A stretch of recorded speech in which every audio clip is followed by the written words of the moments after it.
of metal has begun, and metal shall prevail. For we know what they have done. 5 legends of our realm who sought to follow the path of their dark musings. But they did not know what they had summoned. Pentakill. To these creatures, there is but one thing left to do.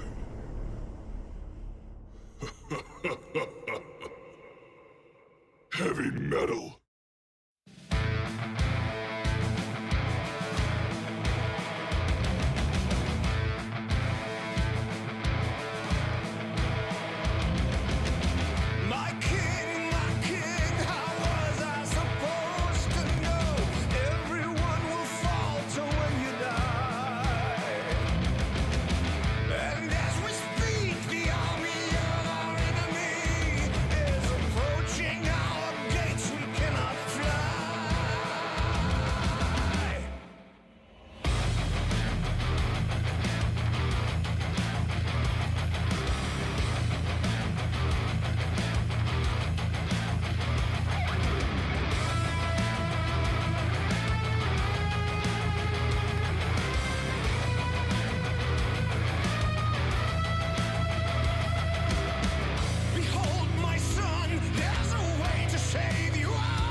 Awakened in ruins to the echoes of pain.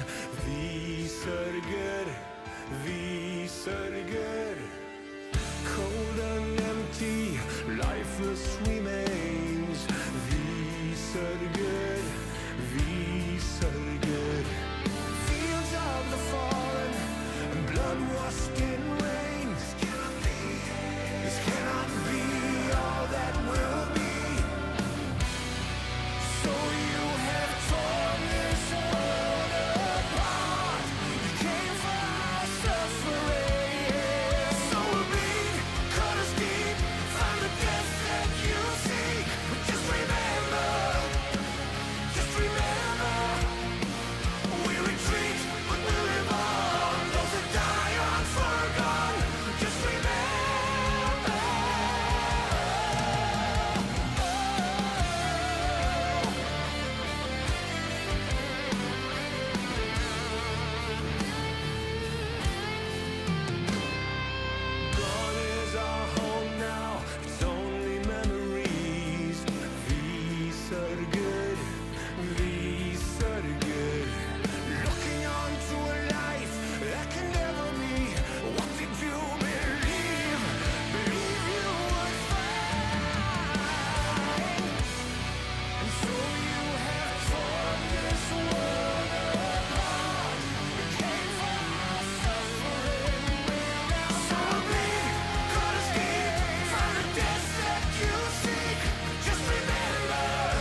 crucified.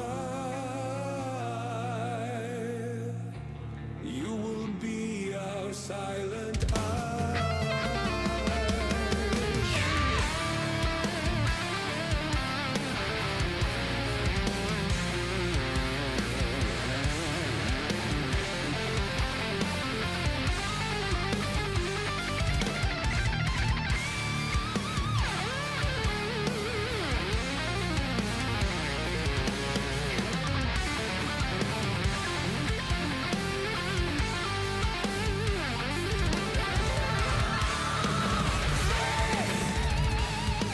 Well, come seek us out.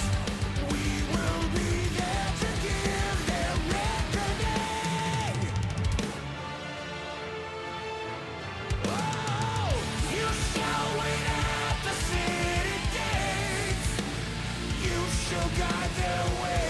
You shall hear their coming steps. Feel our malice.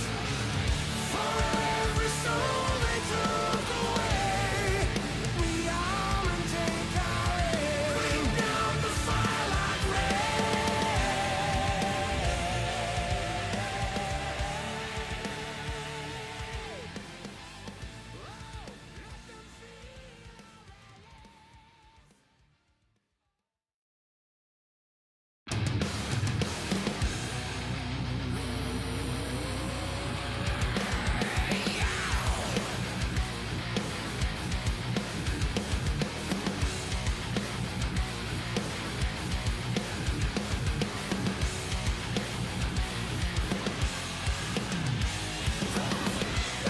just another vacant place. To think of what is standing in their way. Oh, face them up, face them up. For we are true to our name. Once, I steal the course. Strike twice, redeem this world. We'll take our bombs, we'll make amends here. Where they bring death, we must remain. Relive the pain and turn it on them. 'Cause we must live up to our name.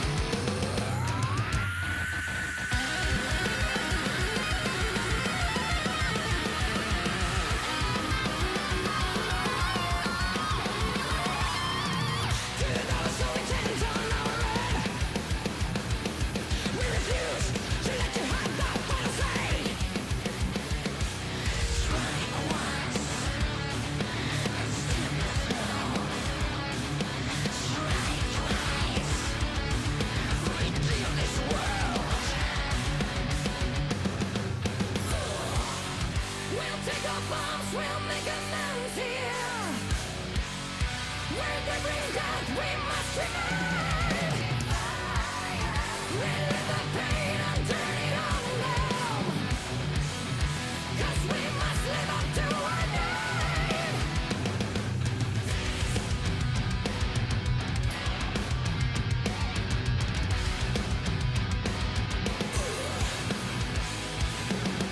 Strike once, we can't let go. Strike twice, reap in this world.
chasing those beasts, inviting this, bringing this, ending that they seek.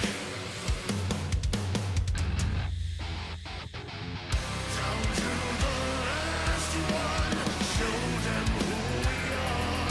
Push them against the wall, turning their whole world into ash. We'll bleed their world dry. They'll regret the day when none of their lives remain. We'll strike.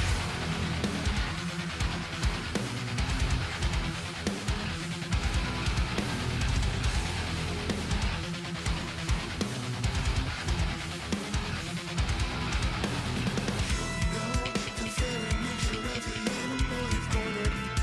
Bunch of prey and now you're predator. The voices call for blood. Who are we not to listen? Who are we not to listen? Who are we not to listen? Turning their whole world into dust and ash. We'll bleed their whole world dry. Down to the last one, show them who we are. None of their lives will remain.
Dark clouds move closer, burnt with the deepest red. Oh, beneath them we look on. When they part comes the hatred they bring. Lost in the dark, we've come so far. Another step to rid the pain. Go and be counted till your last day. 'Cause only nightmares break their face. So stand upon these fallen lands and follow in our Father's plans. Yeah, until the end we will remain, and we'll hold on until our last breath.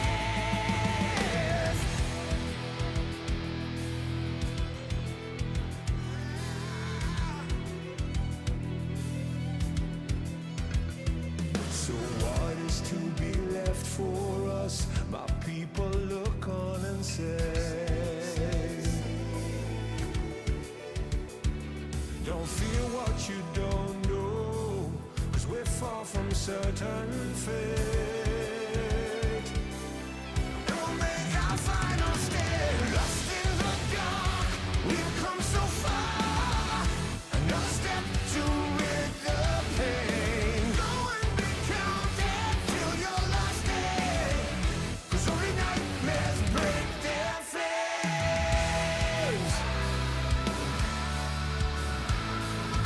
So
变革轰然来袭。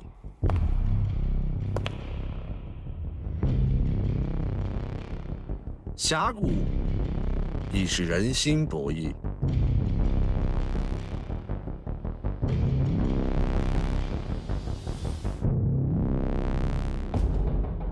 厉兵秣马，落子无惧。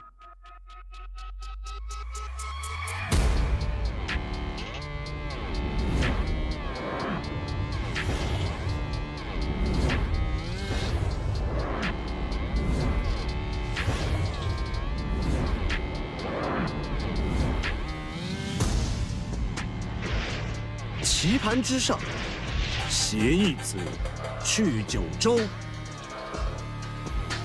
乾坤未定。这一手步步为营。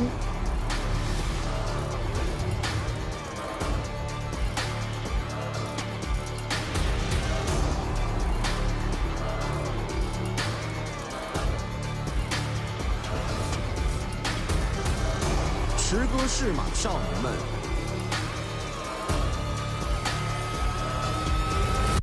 这个夏天，寸土必争。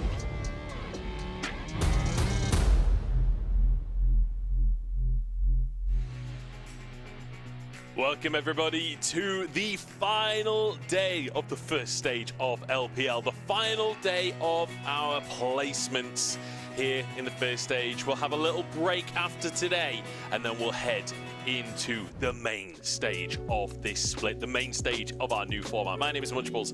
I'm joined by Nymera as we head towards our final day. And Nymera, we are blessed because even in our final day of these round robins, we still have 3 teams that need to decide where they're going to end up.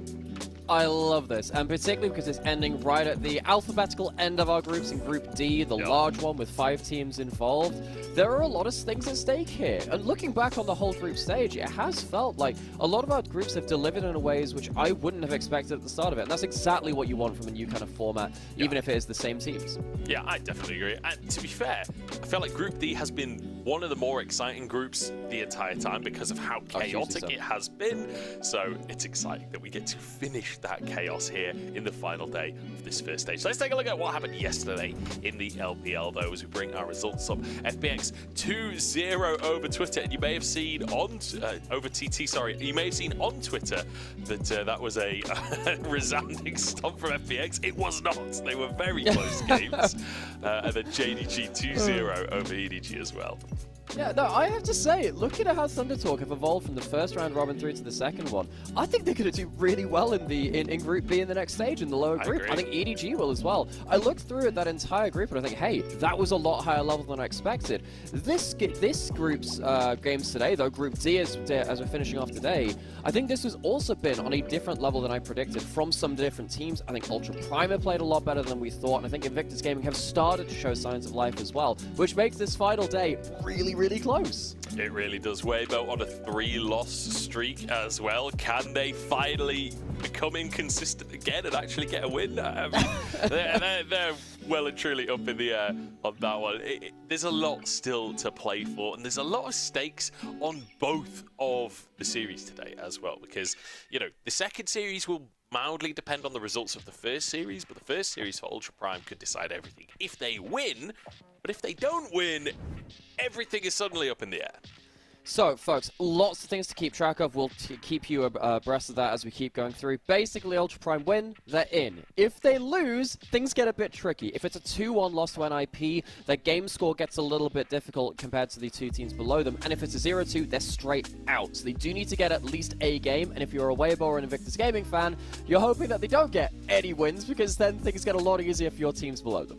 Yeah, it's all about that game difference column there in Group D. You can see -3, -5, -5. If Ultra Prime go down to -5, they are out of the running, because either Weibo or IG will get at least 2 -4 one of them has to win. Today. One of them has to get a +1. Exactly. Only 3 teams can make it out. 2 teams will be going into that lower group. It's all decided across the course of today. Let's start talking about our first matchup, though, because Ultra Prime versus NIP. I feel like this is a matchup where Ultra Prime, very much an underdog coming into this one, but they're an underdog that have changed the perception of themselves and this organization over the course of this group stage. I think they've done a lot better than many people expected of them, and I'm cautiously optimistic. The one problem is I feel like NIP have been getting better and better throughout this group stage, and I feel NIP are starting to get towards that team that they realistically should be with names like this on the roster. First couple of series out from NIP on the summer patch were not great. The AP junglers for Aki were just bluntly not good enough. I don't think he on an individual level was playing them well. But now as we get through to the second round robin and now of course to the end of this group stage, they've started to find their comfort picks more and more. They found that Photic is better on non-traditional AD carries, so Jhin, playing around Ashe ults and of course the Ziggs as well. Aki is much better on his AD junglers like the Bruiser, Wukong and the Vi, and they don't have to just play towards the meta of what the other teams are doing. Now that does kind of cap them in regards to the ceiling, if that is the most effective tactics available. Meta is the acronym version of that one, but if they just prefer to play comfort, it's better for them, they may as well just stick to that, so they have got a lot more potent. Yeah, it feels like mild options, and actually on the topic of draft options as well, last day of Fearless today. It's a last day where those draft options are more limited. We'll go into that conversation more later on today. Ultra Prime, though, definitely a team that have showed pluckiness. You know, they've showed the ability to make plays. They've showed the ability to take over games. Hacker especially, I think, has had his best split in a very long time. I think, like, really, really impressive to see a player that's been in the LPL for so long have such a big sort of flourish in this split. Same with Yuakai having a really good split. Niket as well, a rookie coming in, but some really, really impressive games. I think that Ultra Prime, on the other side, compared to NIP, have adapted to the meta really, really well, and that's allowed them to punch above their assumed weight class. I think that Niket coming in as a support, he is the most impressive rookie support I've seen in the LPL for a while at this point. Support is not necessarily LPL's primary role. It's not the role where you see a lot of the up-and-coming talent coming through there. So that's been very exciting in its own way, and I'm very excited to see if he can develop. And I think that there's also this team, we'll see how they do in standard drafting, because they have a couple of those key picks they can only use once in a series right now, which I'd love to see them pull out more often. Stuff like the Karthus, stuff like the Tristana for mid lane as well. But the big thing is for Ultra Prime today, there are a lot of positives coming towards them. They have, however, as soon as they got to that match point on the Nexus against Daniel's Legend, fallen apart a little bit in terms of their form and in terms of crumbling under the pressure. They have now been on a loss streak. They have had that chance to seal the top group for multiple series now. They have one last chance, but they got demolished by NIP first time meeting, and this is not an easy series. Oh, it's certainly not going to be an easy series, no two ways about it. I'm especially looking towards the mid lane there as well. Rookie versus Yuakai. I feel like Rookie, especially in the laning phase, has been looking pretty good. Yuakai has had highs and lows, you know. I think that's sort of the way he has been as a player in his entire time in the LPL. But the highs have been exceptional, right? I do feel like if he's having a really good day for himself, maybe we get to see something special coming out from him. We just have to wait and see what the draft looks like. We have to wait and see until we get onto the Rift to find out what kind of form he's going to be in today. I feel like Doggo as well has had a bit of a split like that, where there have been some low points, there have been some mispositions, there have been moments where he's caught out. There's also been moments where he's getting like massive multi-kills and carrying games. So I feel like this Ultra Prime roster really is kind of like a story of highs and lows.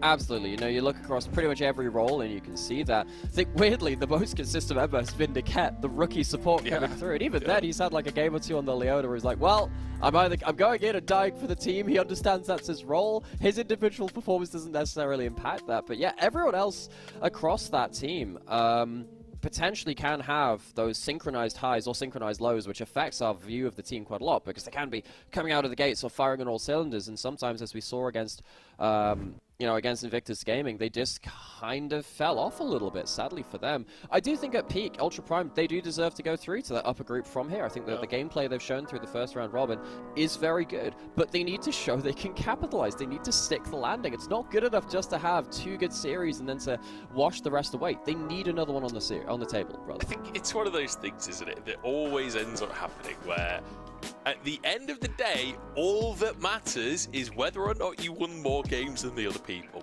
It doesn't matter how you look during those games. It doesn't matter how close those games were. All that matters is who won at the end of the day. And Ultra Prime may be on the receiving end of that. Well, I mean, that's how tournaments work. That just is how it works at the end of the day. I can't believe you. Weibo is the ultimate team that have capitalized on that fact in the past.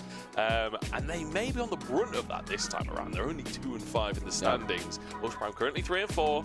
And again, if Ultra Prime can win just one game, they keep this dream alive against NIP. If they get 2-0, they're fantastic. They're through to the top group, and deservedly so if they're 2-0ing NIP to finish the group as well. I still can't believe, after all of this, you look at Group D, and anyone's legend finished 7-1. Just dismantling the group. It's a Tabe diff, man. Every time this guy touched the team, you're just like, wow, this guy's really good as a coach. Maybe we should value this guy, you know? Yeah, I mean, yeah. I think the only loss they got 2-0'd by Weibo in true Weibo fashion. That's one of Weibo's only 2 wins, was 2-0ing the top team of the group. Oh dear. It has been a weird old Group D, hasn't it? It's been a bit of an odd one. There we go. Onto the stage as our team step out. This will be in NIP's arena in Shenzhen. I'm really excited for today. It's our last day of groups, last day of Fearless. We get to see some of these teams which have overperformed in regards to expectations. I really think Ultra Prime fits into that bracket. And I hope we get a good show today. Personally, I have a soft spot for this team. I like the underdog story, but they have to prove they're worthy of that upper group. You don't get free qualification like that in the LPL. We have 17 teams and all of them are ready to put up a scrap. So Ninjas in Pajamas on the other side, they'd like to complete a 2-0 head-to-head over Ultra Prime. They did kind of demolish them in the first time around, so based on kind of the individual matchup, need to really see Ultra Prime be better prepared specifically for Ninjas Pajamas and how Aki is not playing towards the AP junglers and how they're playing their early games, because they aren't playing the same as other LPL teams currently. Yeah. In a weird way, I kind of like that from NIP. I feel like at the very start of the split, they were trying to play these AP junglers and it just didn't look good. And they've kind of just gone, screw it. This is not our style. Let's just brute force still looks like spring to me. Yeah, this feels like a Xin Zhao angle to me. I feel like they just are committed to, look, we're not going to play that style. It's not our style. And, I mean, it's got them into Group A. It's got them out of this this first group stage. So if it ain't broke, don't fix it, I guess. They also took a game off of Anyone's Legend, their last series versus them as well. That was one of the better series we had in Group D because, I mean, NIP, top 4 team in spring, you'd expect them to be a top qualifying group in summer, and of course they're coming out below Anyone's Legend, so you have to revisit some expectations there, and I think the first round robin really was quite poor in some ways. You hear a cheer as Rookie comes out onto the stage. Yeah, I think NIP, in the second round robin, if you... what I should have done is check the results just for the second round robin as we came through, because NIP have been a lot better in their second series. It feels like against Anyone's Legend as well, they put up a decent fight even when Anyone's Legend looked like they really were on form. If they are continuing with that head of steam, Ultra Prime, they could be in for a very difficult ride. I mean, yeah, in the second round robin, they lost 2-1 to AL, but still getting one of those games, then 2-0 IG, 2-0 Weibo. And realistically, I think expectation today coming in should be a 2-0 towards NIP. Whether or not that comes to fruition is a whole different ball game. Last time these two teams met, it was a 2-0 in favor of NIP. But certainly in that second round robin, as you say, it's been looking pretty good for NIP. They are on that 2-win streak. And it does feel like things are starting to... do you know, whenever I talk about NIP, I feel like I'm treading on eggshells. I daren't compliment this team too much because I feel like at any moment there could be catastrophic failure. But also, at the same time, I can believe that this team somehow makes it to Worlds, you know? Like, they live in this weird space between realistic expectations. Right, do you want me to spell it out for you? Because there are a couple of really objective things you can say about this team, and it's really hard to argue against them. Do you want me to do that? It's really quite easy. Big things are, Photic needs to be on a non-traditional AD carry as it stands right now. He hasn't looked good on stuff which is shorter range and needs to position well. So what that means is that you're looking for Jhin, you're looking for Ashe ults, and you're looking for the Ziggs as well. That's one factor. You need Aki on the Bruiser junglers as well. that's another thing, because you can't go for those AP junglers. His positioning gets really, really suspect on that, and he can't front-run the game. He's not the one determining when they're going in for the engage. So you want to make that compressor go button. And then, just as a team, they need to make sure that Shanji is also enabled in that top lane as well. Just one gank in the early game, and he tends to be set up for success. If you have all of these things, NIP look exactly how they did in Spring. Even though the change in the mid lane for Rookie's champion pool has changed the way that they played a little bit in regards to him not playing the Ahri, Aurelion, Sol, Talia. He's playing the AD mids like the Corki and the Talia again. As long as those kind of dominoes fall into place, I am happy with what NIP do. The question is, if we see one of those dominoes fall over, does this team also fall apart with it? That is the big question. Do you know, when you're describing how this team plays, it's surprising to me that Photic hasn't been a big Ezreal proponent this split. That's a I feel really like good Ezreal point, really yeah. fits into that style of play, and he's not played a single game of it just yet. And we'll see. Also the Senna falls into the non-traditional AD carry thing. I feel like I'm getting some angry messages already about that one. Yeah, Photic Senna, well renowned within the LPL, although not actually looked that clean this split, dare I say. Maybe antagonizing angry messages myself there, but I remember a couple of moments being like, I don't know, Photic Senna, historically very, very strong though, and I'm confident he can return to form down in that bottom side. But NIP, definitely a team that a lot of people want to succeed. A lot of people want to see Rookie back at Worlds once more. And we'll see if they can make that a reality when they get into that next stage of the tournament. For NIP, they're already through. They've made it into the next stage of the tournament. No worries for them today. On the opposite side, though, Ultra Prime, they need at least one win in this series if they want a chance to make it into that upper group. We're into draft for game number 1. We're into one of our final Fearless drafts of the tournament. This series, the next one, will be our last Fearless drafts. So, getting into this first round of bans, we're getting some really important comfort picks taken away on both sides. So, Doggo, also a player of the Ziggs. We did say Photic is one of the stronger players of that. He will also not get access to his Senna. We haven't had any of the AD mids taken off the table just yet, though, so we're assuming that a Tristana and a Corki are likely to come through, maybe with something like the Yone as well being available. Kennen taken off the board away from Shanji. It's not been that popular in the LPL, but Shanji has played it a couple of times. But it has meant that Ashe now open and available. A lot of teams really like it on the Ashe, happy to prioritize. I will say, most teams these days prioritizing things like the Skarner, things like the Leona, but it is going to be that Ashe for Ultra Prime.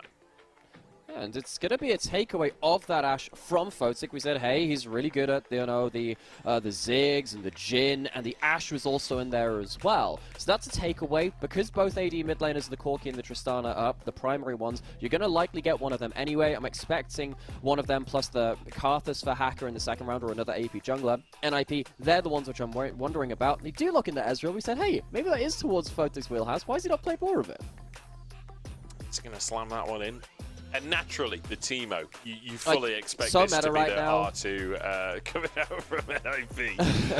I mean, they hovered the Leona before. I would not be surprised to see Leona locked in. It's incredibly strong. But things like the Tristana, the Corki also available. The top laners like Skarner, Cassante, etc. It is going to be that Tristana for Rookie. Okay, so expecting AP jungler coming in from Hacker alongside an AD mid for Yukai. That's been their bread and butter. If something doesn't go towards that, I swear, don't you dare hover that. You know, there was a post on Reddit. Oh god, I saw the animation of the lock-in before the change over to the champion. I had a heart attack. I thought they were doing the Rammus again. Oh, okay. So Zyra, AP AD mid. My heart palpitations can stop now. Yeah, Doggo is going to be happy with that Ashe already locked in. Doesn't have to go for any more Rammus ADC shenanigans. For anyone that missed that was last split. Find the VODs. It was hilarious. Yeah. Leona going to be the final lock-in here for NIP as we move towards the bans. Importantly, NIP have not locked an AP jungler just yet, so an opportunity to pinch for Ultra Prime. Yeah, and the thing about NIP right now is that they don't have any magic damage. I think that NIP need to ban away some of the hyper tanks to make sure that Qingtian doesn't get himself something which can just full stack armor and just full tank the game. If Aki does go towards an AP jungler, which it feels like the composition would call for if you took the nameplates off, that would even out the damage kind of portfolio. but I'm quite worried now that Aki has to go towards an AP jungler, which has not been his speciality.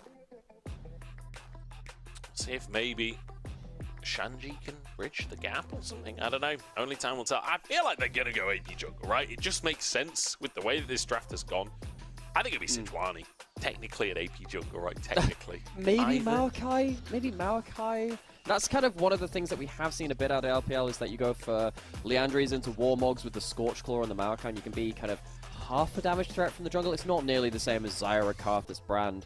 And you can see Ultra Prime, they look at that they're looking at NRP and saying, well, we're still going to take away the AP jungle options because the two AP top laners in the Rumble and the Kennen, they're gone. There's no Ziggs for the bot lane as well. And, well, I mean, they've already locked in their AD carry, so that was unlikely anyway. So, yeah, I mean, can just ban out the Lilia now, maybe? That could be a good takeaway because maybe that's a little bit easier. No, they do just say, okay, well, Aki, Sejuani player, may as well just get rid of that. I mean, to be fair, Aki's not played the Lilia just yet, so maybe Ultra Prime also looking at it and I feel like, yeah, we're calling your bluff. I don't think you're going to play the AP junglers, Aki. So they leave the Lilia up. We'll see if that's going to come through. There's got to be something going on behind the scenes with this Teemo Hover. There's got to be some kind of backstory to that one that I'm just missing out on. Talia, though, going to be slammed. This is the AP jungler after all. It's Talia for Aki. Okay, so that's something which can play a little bit more combo reliant. You can use your ultimate to change the terrain of the battlefield too. So this is a different style of AP jungler. We've seen it a couple of times across the world. Some teams do play it. I think it was Milky Way that played it the other day as well. Anyways, that one's going to be locked in. It's still not one of those AD bruises, so I'm a little bit worried for Aki on that one. And now because you are majority AD, the Skada is going to be very, very tanky. If you lock in one more tanky support as well, that could really shore up your team fight. Of course, the Braum and the Nautilus banned on the other side by NIP. I think that makes a lot of sense. Removes a second tank option. I think Ultra Prime very happy with the way that they've got themselves through to a front-to-back, long-range team fight right now. Yeah, Rel makes sense as well. Just be that engage tool, be the front line alongside the Skarner, setting up for those three carries. And Naket going to slam that one in. It's something he's very comfortable on as well. And finally, we're going to see what Shanji's going to go for. Mordekaiser up and available. He's played it a couple of times and won with it. Question is, does the team reckon that's going to be the pick? No, Twisted Fate comes out. It feels a little vintage, doesn't it? It feels like the Twisted Fate sort of fell out of the meta a little bit in the LPL, but it's back for Shanji. Oh, we're really talking about Twisted Fate as a vintage, as a top laner. That just feels wrong. I know, I get it. Right, there's so many games in the LPL that it doesn't get played for like 4 days and it feels like it's fallen out of the meta. You know, it's really not that long since we saw Twisted Fate top, but it feels like a while. Yeah, and you know, being able to go towards the gold card to allow gold card into Talia with the Leona as well, really, really powerful. Secondary advantage here as well. One of the ways that Zyra can die is by getting hard dove onto. Twisted Fate can do that. You typically build a Banshee's Veil to deal with that. Twisted Fate picks his ultimate, and you don't get to even have that. The Twisted Fate ultimate removes that Banshee, so maybe watch for that interaction later into the game as well. Shanji has a winning lane, has a great way to combo with the rest of his team. It's not a bad combo composition from NIP. Strong front-to-back team fight, though, from Ultra Prime. It certainly is. If they can get to those team fights, if they can find NIP in a position where a 5v5 is a viable option, that'll be the question. Can they force NIP into those positions? And honestly, a lot of the questions in these kinds of matchups are going to be, how do these lanes go? Things like the Twisted Fate can really take over the game. Things like Leona Ezreal, there's a lot of skill expression in that lane, so plenty of space for outplay. But also, we get to see Photic on this Ezreal. It's a pick we talked about, could be a good pick for him. We've yet to see it this split. Feels like the perfect moment to bring it out. So, everything comes down to the final day, the last day of Fearless, the last day of Group D to determine who makes it through into the upper group and who stays below.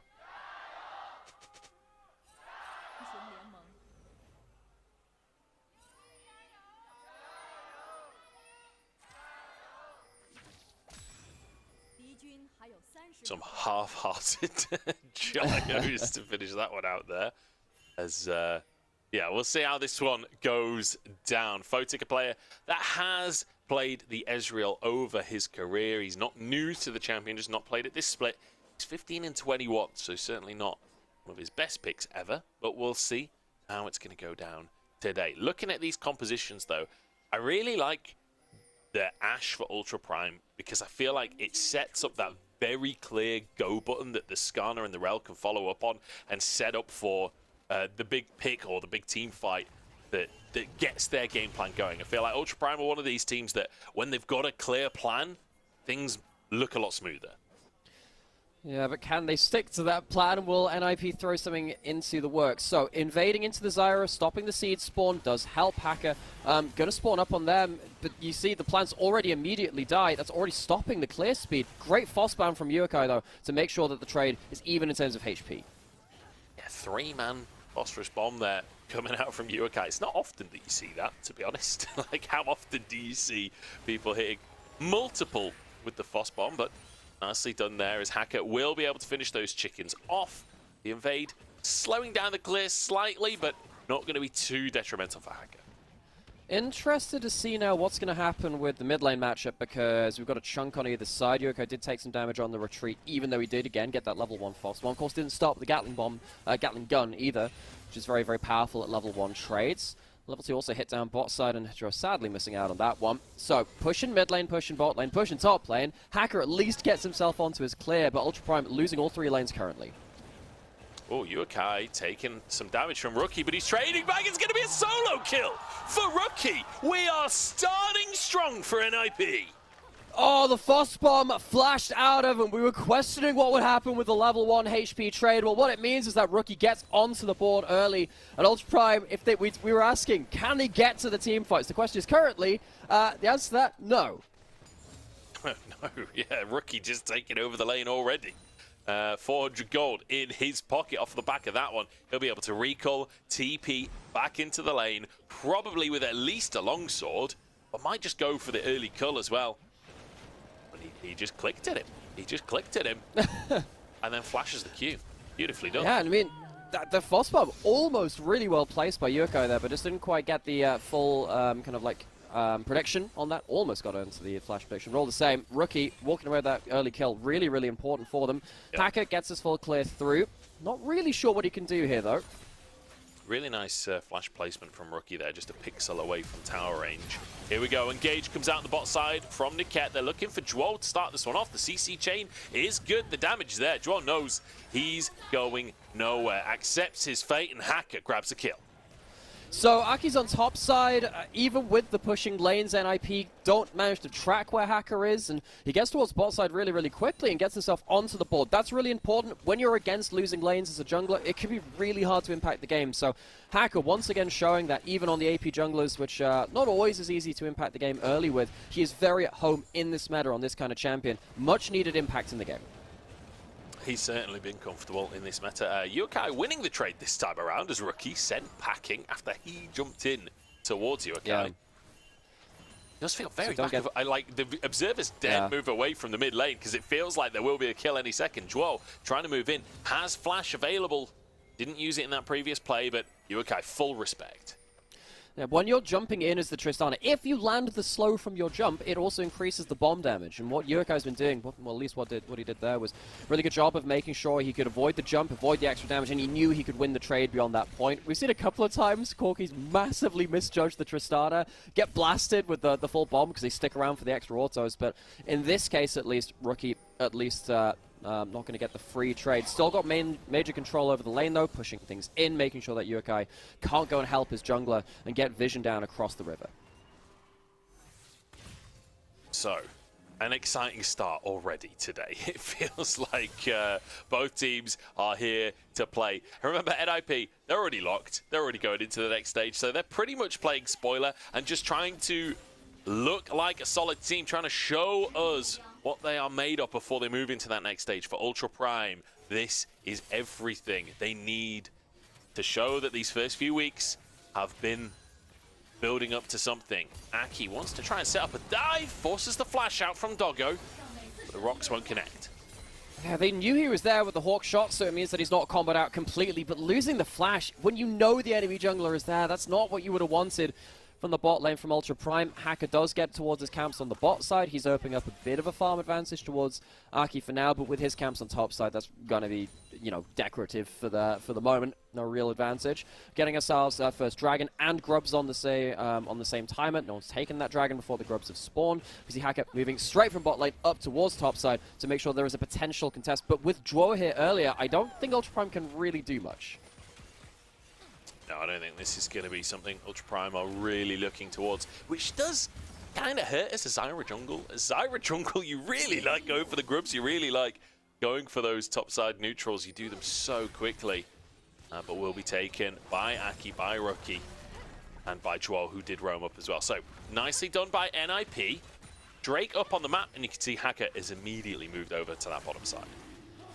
He did do a little bit of Safari League of Legends where he went and did a bit of sightseeing towards topside, but couldn't do anything about it. This time the jump does land from Rookie, so the extra damage will come through. Ouch, even with the level 6, not able to get the complete winning trade there for Rookie, but nasty stuff all the same. Hacker going to quickly take this one down as he was sawn off, or rather he was seen off by NIP towards the top side. Ultra Prime get themselves on the objective board at least. Yeah. Yes. A little bit. At least Ultra Prime gets something out of that one.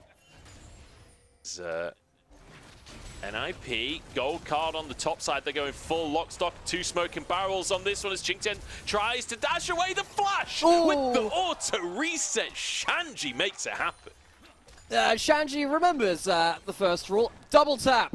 He puts in that double click on the W to make sure the auto attack reset comes out from the card, gets the last fadeaway auto attack as Qingtian walks off and sadly can't complete that initial escape. So, what comes through here? You have the gold card into the combo. Really, really nasty stuff from the Talia. When you have point and click in towards the top side, very, very powerful, of course. And right here, we see one of the big things for why Twisted Fate in the AD version has been so powerful. That auto attack reset comes through and kills him. Lovely stuff from NIP. And again, this kind of goes back to what you were saying about how this team has functioned is when you go back to stuff that's worked before, this team looks good. Well, the Twisted Fate top into Skada, that's something that's worked before. And Talia with something point and click to set it up, that's worked before. Arrow to the mid lane is going to sail right between the posts. So, Doggo's first arrow of the game sadly can't get that much done. We'll see if the first Twisted Fate ultimate of the game on the other side can make a larger impact than that one. Those are 2 huge playmaking tools we'll have to track beyond this point. Rookie, if he died there, would have opened up an option for Nikat to go in and get vision across the river, for potentially Ultra Prime to set up for a little bit more safe playmaking. They've barely been able to push up in any lane so far, and NIP playing through their 3 pushing lanes very effectively so far. Okay, got to be cautious not to face check that tri-brush there. Everybody laying in wait, but will get his opportunity to return to his team. Hacker alongside him. Does sweep out any vision, but I think both teams very aware that the junglers were on the bottom side. You see Aki moving back up to his top quadrant, and it will just be the reset for Hacker, so nothing too crazy going to be happening. Bit of a CS lead opening up in that bottom lane. Now, there is a big old wave about to crash in, but still, it's not 20 CS in that wave. Which is strange to me, because it was Dwo, the one who was roaming away from the lane. Might have just been some missed farm. I didn't see whether the Doggo was zoned out from a wave while supports were off doing their support thing.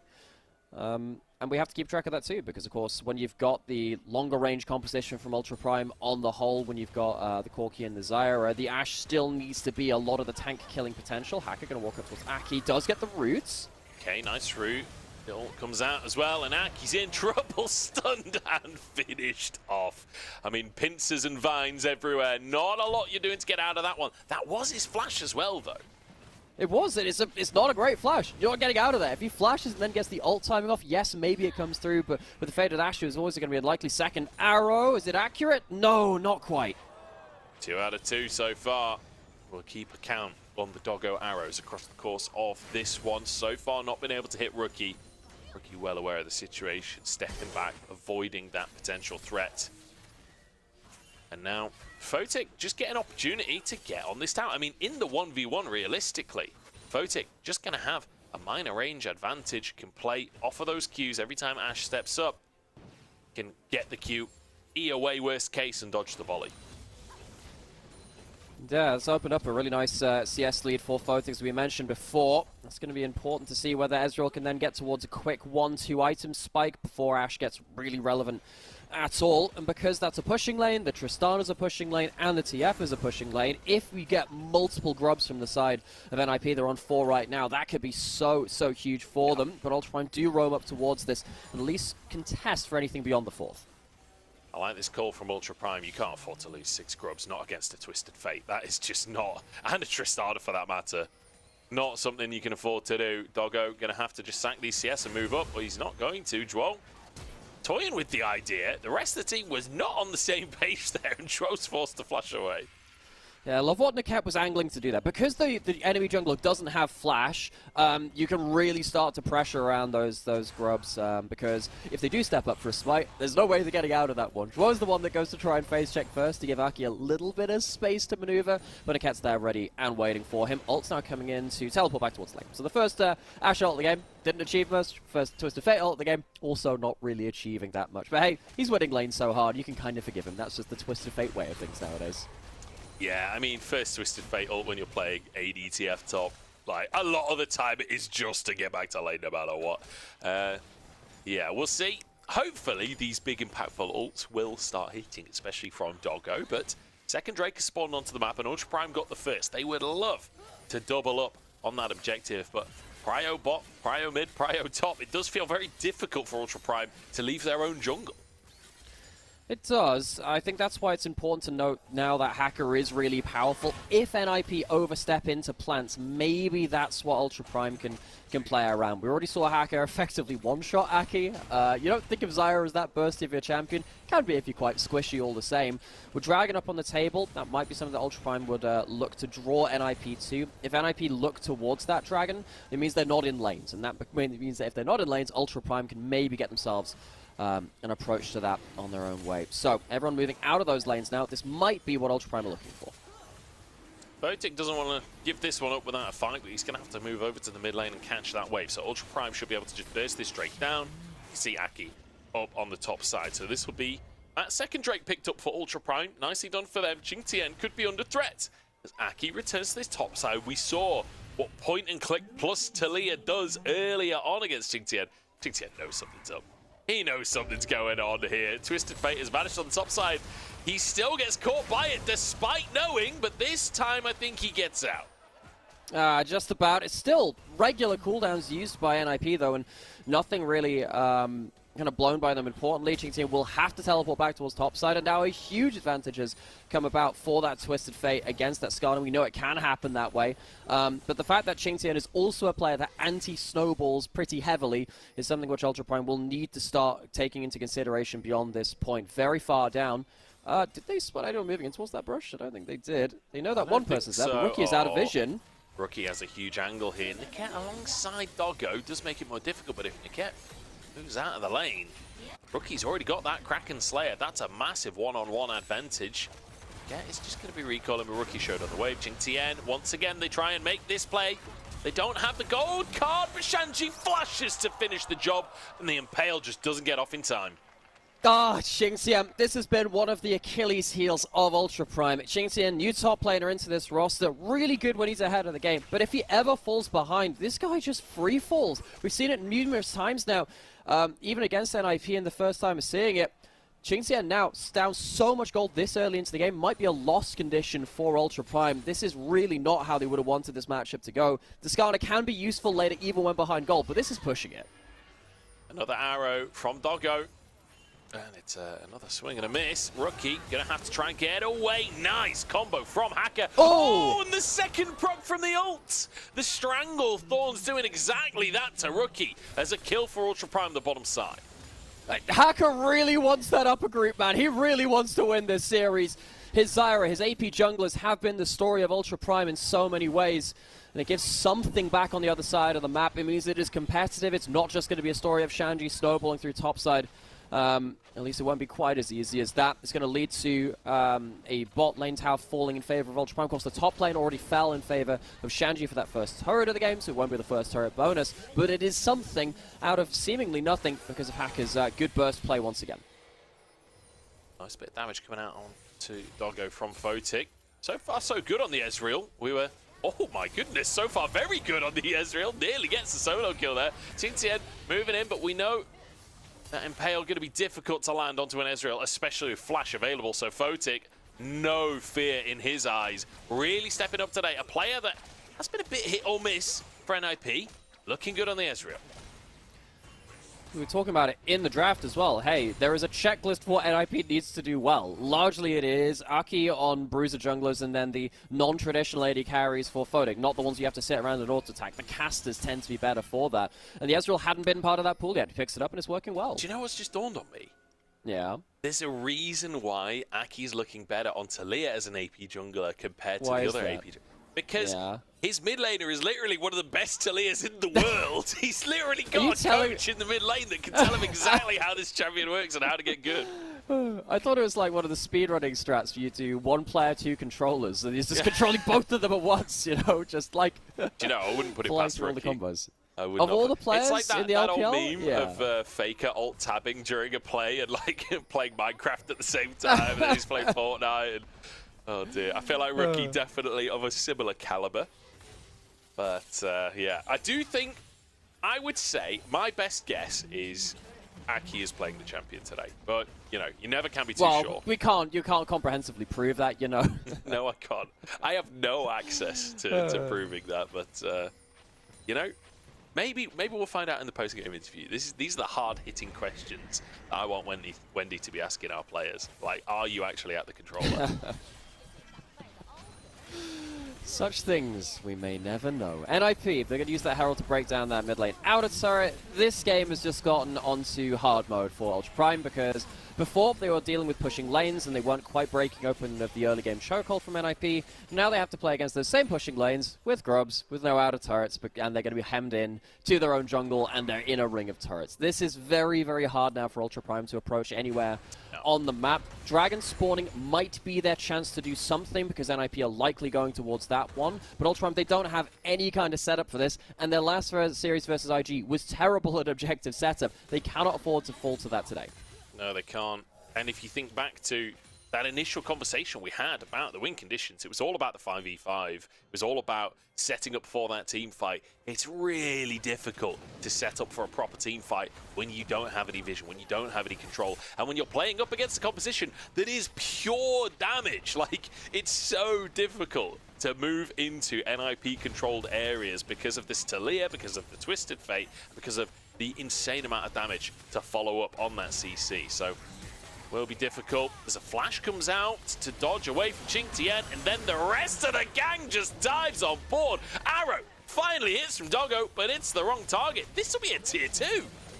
It will be, and you know, yes, it's traded for a tier 1 in topside, but the 1v4 under the tower, of course, is going to go the way of NIP. Xingqian really has been public enemy #1, target #1 for so many teams that have played against Ultra Prime, partly because he does die when he's left isolated so much, and now he's behind 3,000 gold individually to Shanji. This matchup is completely unsalvageable. He's at 1 item, and he will be at that for a very long time. He's not going to get towards that 2-item spike with the Fimbulwinter on any good kind of timing. This feels pretty tough for Ultra Prime, the only team in the series with stakes at play. At least got a flash out from Photic. That's Ezreal. I mean, it's not even that big of a flash. And, I mean, even though the arrow hits, Rookie even buffered it. Like, saw that coming, tanked and buffered it. Wasn't taking the tower anyway. I mean, NIP, they're looking kind of clean today. It has to be said when, you know, we've been talking a lot about the stakes for Ultra Prime today and for the rest of the group. NIP also, they want to be looking strong moving into the next stage of the tournament.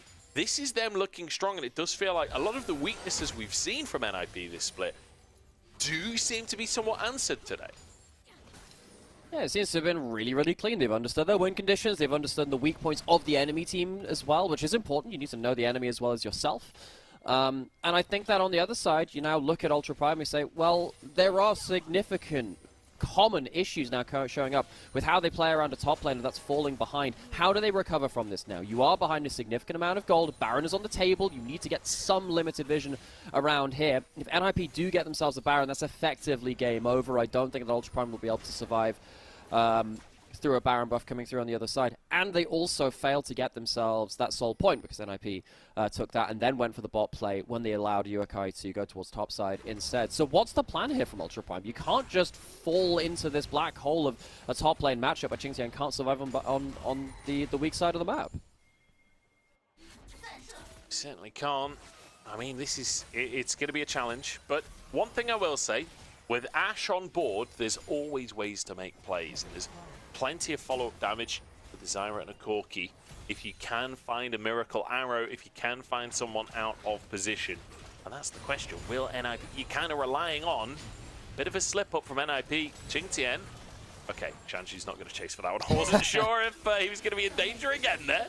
He'll get away with it this time. QSS picked up by Shanji, by the way, so that's one player who cannot be caught out of position. Photic has Cleanse, so another player that can't be caught out of position. Rookie is Tristana, so he can just buffer it. Pretty much, you need to find Aki. Somehow, some way. So, Ultra Prime. This is now a very, very difficult game, NIP. This is a very easy game on the other side of it. And they have played very formulaic. It has been to the book. They have understood their win conditions. They're playing through the right kind of players, the right kind of advantages. Ultra Prime, they're the ones with the pressure on them. They haven't always done well under pressure before, particularly in the second half of this group. They've really fallen off in some important moments. They do have this series, which keeps their fate in their own hands, but they need to mount a comeback already. NIP with control of the area, but a bit of vision there for Ultra Prime, so it's not too... like, they're not under threat of the Baron going down right this second. And here we go. Aki, what's the target? They get a flash out from him at least. Ultra Prime look like they want to keep chasing for more. Rookie is behind enemy lines. He's found Yukai and forced out the Valkyrie. 5 men strong for Ultra Prime. This is what they wanted. But there's 5 players in 5 different directions from NIP. Now the pincer maneuver. A solar flare hits the entire team from Zhuo. Ultra Prime desperately trying to chase onto this Leona. Zhuo is on the wrong side, but he jumps into the fray. Shanji trying to follow up. Niket looking for more as the flick back from Aki. How is this fight still going on the way that it is? Shanji locks a gold card. True Shot Barrage comes through. All of that leads to just one pick. Rookie teleports mid lane to make sure they can get that mid lane in a turret as well, but NIP, it is so much easier for them to set up the fights than it is Ultra Prime. It is a one for none, but losing the turret means that even in the overall gold trade, NIP end up succeeding. Rookie even gets to stay and clear the wave as well. No threat on him whatsoever. 10 seconds until that Drake comes up as well. You see pings towards that, but a lot of pings towards Baron as well. I think both teams not willing to go bot side just in case the big purple worm goes down elsewhere. Nearly face checks. Got to be cautious on that one. Absolutely does. Niket, he can help with those wards in one side, use the Celestial Opposition to give a bit of damage reduction for that first face check as well, and the plants are helping too, but you still have to face check. A lot of damage available for NIP. 2 items on Photic. Beyond that, he has himself that Muramana. Looks like Ultra Prime, they want to go towards the Baron instead of the Dragon, which is being soloed by Shanji. Shanji does not have Destiny available, so Ultra Prime, perhaps an angle to try and start this Baron off, but they're not going to pull the trigger here. Spotted out by the blue trinket as well. And it does feel like slowly but surely NIP are just bleeding this game out. There's the arrow. It lands onto Zhuo. Solar Flare to answer, but Zhuo will go down. Pick for Ultra Prime as NIP trying to answer onto Qingtian. They're escorting the wave down mid. They might be able to try and threaten something, but they'll corral themselves in if they do. Ultra Prime really want to find this one. The flash forwards from Niket, but he's just not found the targets and goes down instead. Gets stunned mid-flight, so can't finish off the complete combo. Sadly for Niket, just can't get on top of Shanji, who had the QSS anyway. Feels like Ultra Prime, they're snatching and grabbing at players again. They do find themselves some kills around the place, but they're already behind so much gold, and the multiple carries of NIP from multiple lanes can just outspace them in the important moments. And Ultra Prime, they lose the Dragon, they do get a kill, but it's traded back, and they don't get the Baron for their troubles either. I love the way that NIP are just fanning out in these fights like, yeah, you're never getting a front to back. We refuse to give you normal team fight positions. We're just going to, like that play around the Baron pit where Ultra Prime are grouped as a 5-man unit, and there's literally 5 points of a star around them from NIP. Full entrapment coming out as they are not willing to group up. They are not willing to give that front to back fight. NIP, how hard is it now for you called it out before in regards to the Ash Arrow and some of the other CC. The amount of QSSs available on NIP and the cleansers. How the heck do you even go about picking up one of those plays? Well, that's not bad, but there we go. There's that Merc Scimitar built up for Rookie. Ash Arrow down. How the hell do Ultra Prime find themselves the picks which their team really leverages off of? And again, great to see this from NIP that they've essentially gone, look, this is the only way we lose. if we get caught by these Ash Arrows, we can lose this game. If not, it's kind of unlosable for them. And so, everybody's picking up these QSSs, or aside from Photic, who's got that cleanse. And then obviously Aki and Joao. Aki is the target still, definitely. And his flash still on cooldown for just a moment. Perhaps there's a small window, but realistically, you don't expect Aki to be stepping too far away from the rest of the gang. That's going to be a big problem. Merc treads almost the Warmogs on Draw as well. No, Draw doesn't have the flash, so he can get pinned into a fight, potentially killed. My big issue now is that even if you do force really hard for a pick onto NIP, onto either Aki or Draw, feels like Rookie, Photic, and Shanji are so strong in their own right. It's really hard to engage beyond that point. We saw a similar game from Top Esports the other day where 3 ults were being thrown into a Leona to kill them. Okay. How do you deal with everyone busted behind the Leona at that point? Good luck. It feels like a very similar situation. Ultra Prime, they're very far behind just in terms of raw combat stats. I feel like this is one of the big things that Leona brings to the table as well. Is like, Joao is 0-3-1 this game, but he still brings so much value to a fight just on base stats alone. He's not even finished that first item just yet, but still going to be an absolute menace. The 4-man solar flare came out from him earlier on today as well. It does feel like things have slowed down dramatically here, but a lot of that is because NIP are quite happy to just stack up these Drakes, play it slow. They're not necessarily the team that have been trying to just 50-50 Barons all the time. And again, they don't really want that enclosed team fight either, so Baron not necessarily an objective that is easy to brute force and find a fight off of. So, Dragon spawning in a minute, Baron starting now. What are we looking for? We're looking for godlike arrows from Doggo onto what could be Draw. Mainly Aki is the target we're looking for. There is a chance of an arrow into follow-up CC, so even something like a cleanse can't work its way through, but even that only really works onto Shanji, who doesn't have, you know, the Arcane Shift or the Rocket Jump as well from Rookie. It's really hard for Ultra Prime to thread the needle in these fights. Whereas for NIP, what they need to be doing is making sure that if anyone is in a position to get picked, there is follow-up behind them, so even if that target is hit, someone else can be damaging in return. And I think if they manage to do that, it's really hard for Ultra Prime to out-damage, even if they do find that first kill. It's going to be tough. See if they can make it happen. Do you know what?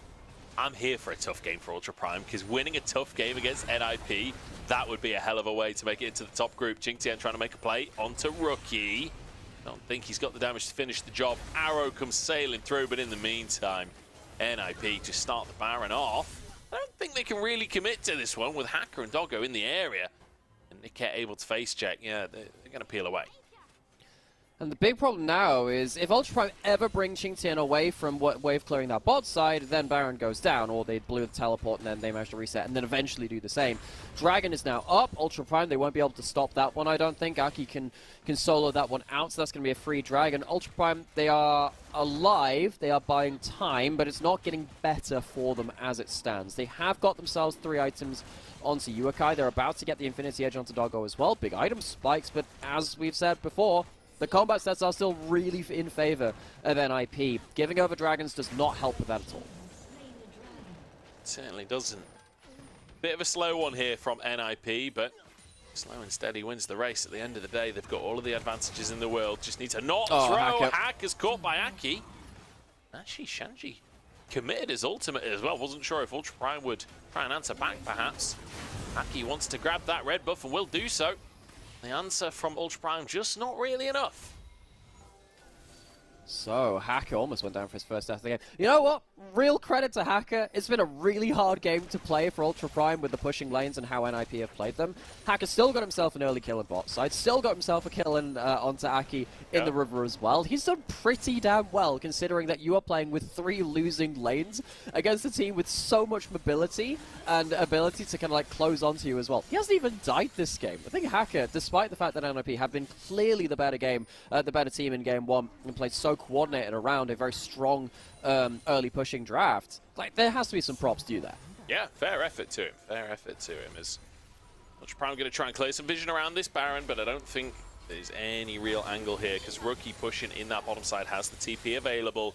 You can't afford to leave that for too long. You see Qingtian going to go over and answer. So while we wait for the next Drake to come up, because it does feel like that's the way this game is going, I want to bring something up from a previous cast, if that's all right with you. Because on a previous cast, I said that there were no rules when it came to pluralizing words like octopi versus octopus. Yes. Wait, have you learned about this? Have you researched? I've been messaged by Faradmon, who has informed me that I'm a total idiot. Qingtian trying to make a play onto a Rookie. As soon, like, nothing's happened in hours in this game. As soon as I try and say something, immediately a play occurs on towards Rookie. He'll be able to survive, and now Baron's started up. We'll never know. We'll never know. We'll never know how that one works out as the gold card comes on through onto Niket. And it is going to be a disengage. NIP return to this Baron. No, they're going to go for a reset. Okay, we continue. Tell me about plurals. So, apparently, there is no rule in English about these, but it comes down to the etymology of each word. So, the long story short of this is, if it's of a Latin origin, then it pluralizes with an I. If it's a Greek origin, it pluralizes with an ES. So that is sort of ironic, really, because, you know, I've gone full Greek and I've been a total Philistine on the topic. What happens if it comes from like a Germanic origin, which I guess comes from... What if it comes from like a Nordic origin or something like that?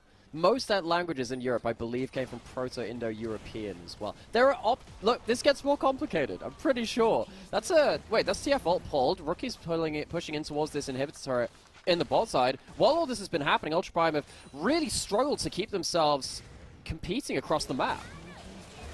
Yukai is just going to get all-in by Rookie. He's looking for a 2v1. Impaled over the wall. QSS comes on through. He flashes forwards. But Yukai backs away. Rookie is still going in this one. He is a bit of a tank shredder and sidesteps away. Yukai just about survives the red buff. Not enough. But in the meantime, the Baron has gone down.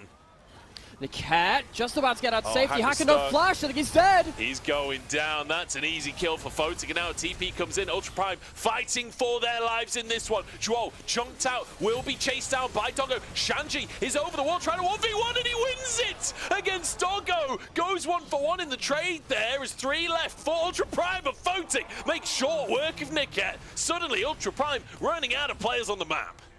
Oh, they've tried to outplay against the Dragons, against the gold advantage, but NIP have been ruthless. Rookie with a 1v2 in the bot side can't quite get himself the kills which he wants, but he buys time for the Baron. Baron goes down, and it feels like Ultra Prime, they have delayed, but death has come a call-in for them. NIP, this should really be the final push with the Dragon coming up as well. I feel like Ultra Prime, their time has elapsed. I feel like Rookie is just one of those players that the more players are near him, the stronger he gets. It's something else watching that guy play in a 2v1. Nice little pick onto Hacker, and then, you know, the follow-up onto Droll, trying to get it. Shanji literally just 1v1 Stoggo. I mean, this fight was a little silly. Yeah, gotta say, that was a pretty sick Captain Jack coming out from Doggo all the same, considering he's 2 levels down on the 4,000 gold advantage full item. Look at the item difference, yeah. Look at the item difference. I actually think Doggo, I would even phrase it, I think Doggo 1v1 Shanji pretty much. It just ended up being Qingtian which cleared that off. Cleanse taken away from Photic. These arrows, they should have, if these arrows had hit in an early game, maybe we'd have a different game. But Doggo couldn't quite land the first couple of ults of the game to snowball things. And with so many QSSs and the Merc Scimitars upgraded from them too on the board, it's really hard to play around. NIP, now they're pushing in all 3 lanes. A lot of the time you don't see 3-lane pushes from Barons anymore because it's so hard to protect all of your lanes. With those QSSs, it gets a lot easier. It certainly does. 8-8 in terms of kills, but the gold tells a different story as NIP fully in control and have been for a little while now. The Mountain Soul, you would think that they can slowly but surely start to break this game open. Remember that inhib tower went down in the bottom side as well, so if Rookie gets just a second, he will finish an inhib. Yuakai's been found by Shanchi, who's looking for another 1v1 and gets the solo kill. Might go down for it, but flashes away, and Rookie keeps his top laner safe with the ult. Shanji can even start wave clearing too, so now it's a 5v4 Baron buff available, and they're going in. Oh boy, Niket goes for the engage, Rookie to target, but he jumps out to safety, and now the health bar slowly whittled down by all of these ranged carries. It feels unwinnable for Ultra Prime in these fights. NIP have been in control for hours at this point, as Aki even goes in for a bonus kill at the end of things. NIP, very, very clean win here in game number 1 over Ultra Prime. It was a good early game from Ultra Prime, but unfortunately, the longer it went on, the more NIP won. So now, Ultra Prime, if they lose the next game, they are consigned into Group B, the lower group in the next stage of LPL. They need at least one game win to keep their hopes alive. And if they do win the series, they do end up securing their own fate towards that upper group as well. But NIP, they are not going to make it easy. They 2-0'd them the first time around. We said it was likely going to be NIP favored the second time, especially with recent form from Ultra Prime, but that shows you exactly how daunting the task is. Yeah, it's always going to be a tough task. NIP looking like they've got better and better as this split has gone on. They are primed for that upper group, and they are showing us that even when they've already qualified for that upper group, they're not going to turn into slouches in this final series. We'll see if Ultra Prime can keep their dreams of that upper group alive right after the break.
Taken away, and numbers too great to comprehend.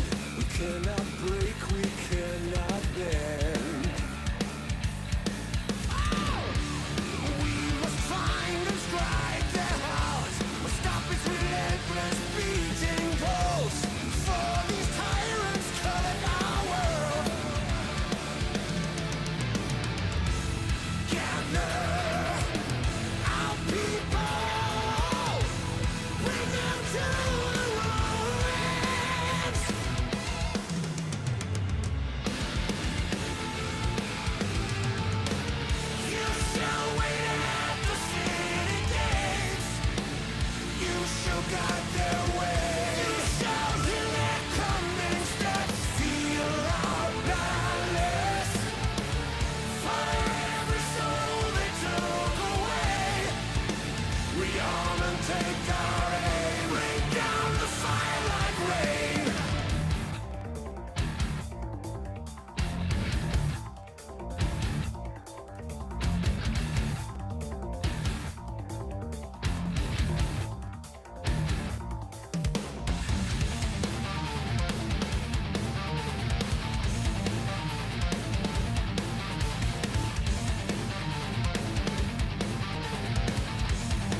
stay and fortify.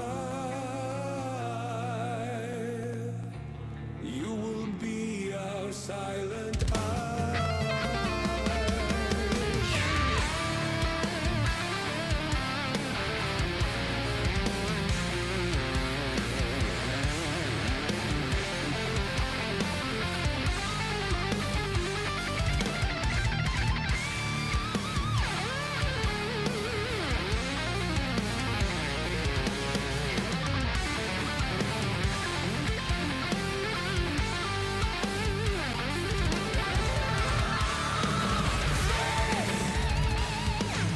Come seek us out. We will be there to give them reckoning. Oh, you shall wait at the city gates. You shall guide their way. You shall hear their coming steps. Hear our malice. For every soul they took away, we arm and take our aim. Bring down the fire like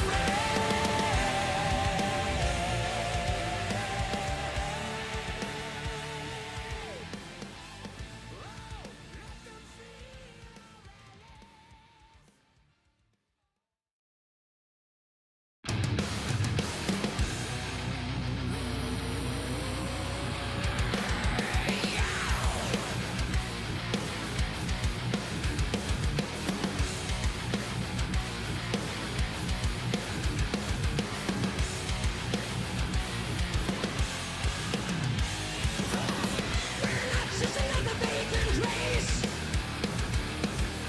To think that we're standing in their way. Oh, face them up, but we're true to our name. Once, a stealing course.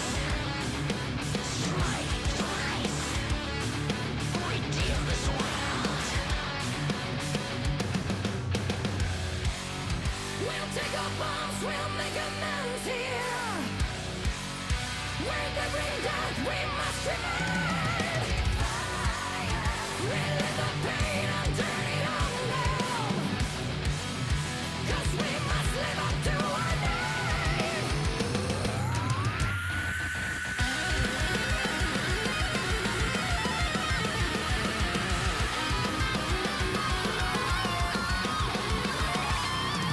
To those who intend on our end, we refuse to let you have the final say. Strike once, and stem the flow. Strike twice, redeem this world.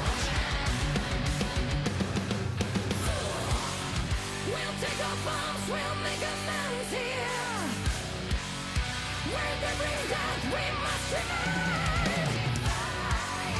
Relive the pain and turn it on them.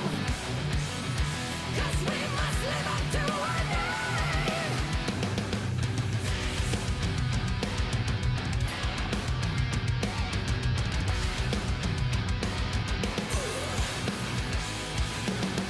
Strike once, we can't let go.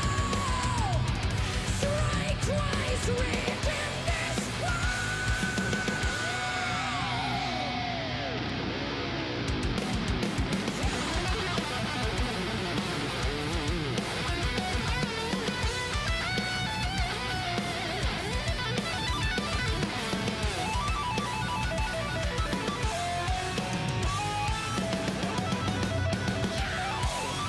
We'll take our bombs, we'll make amends here. Where they bring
Welcome back, everybody, to the LPL as we have a little closer look at the 1v1 that came out earlier on as Rookie flashed away from the Foss bomb. Perfect positioning to dodge the turret as well, and grabbed himself a solo kill to start that game off. I mean, it was a great way to start the game from Rookie, and it was a great way to continue the game for the rest of NIP as well. Really, really solid stuff. Very, very clean stuff from NIP as well. There was a lot in that game to talk about from the early pushing lanes. I think the draft from NIP works out really well. They managed to get a win for Akion on AP Jungler, which is something which is a bit of a rarity for them. But I think particularly Shanji getting such a large lead, and with Rookie just blasting people and playing out the game mechanically very, very well. He walks away with the MVP. I love the way that he played around late game, using the flicker blades to get one jump, turn around a load of auto attacks, jump again, so he wasn't just panicking on the spot. Honestly, fantastic game from him.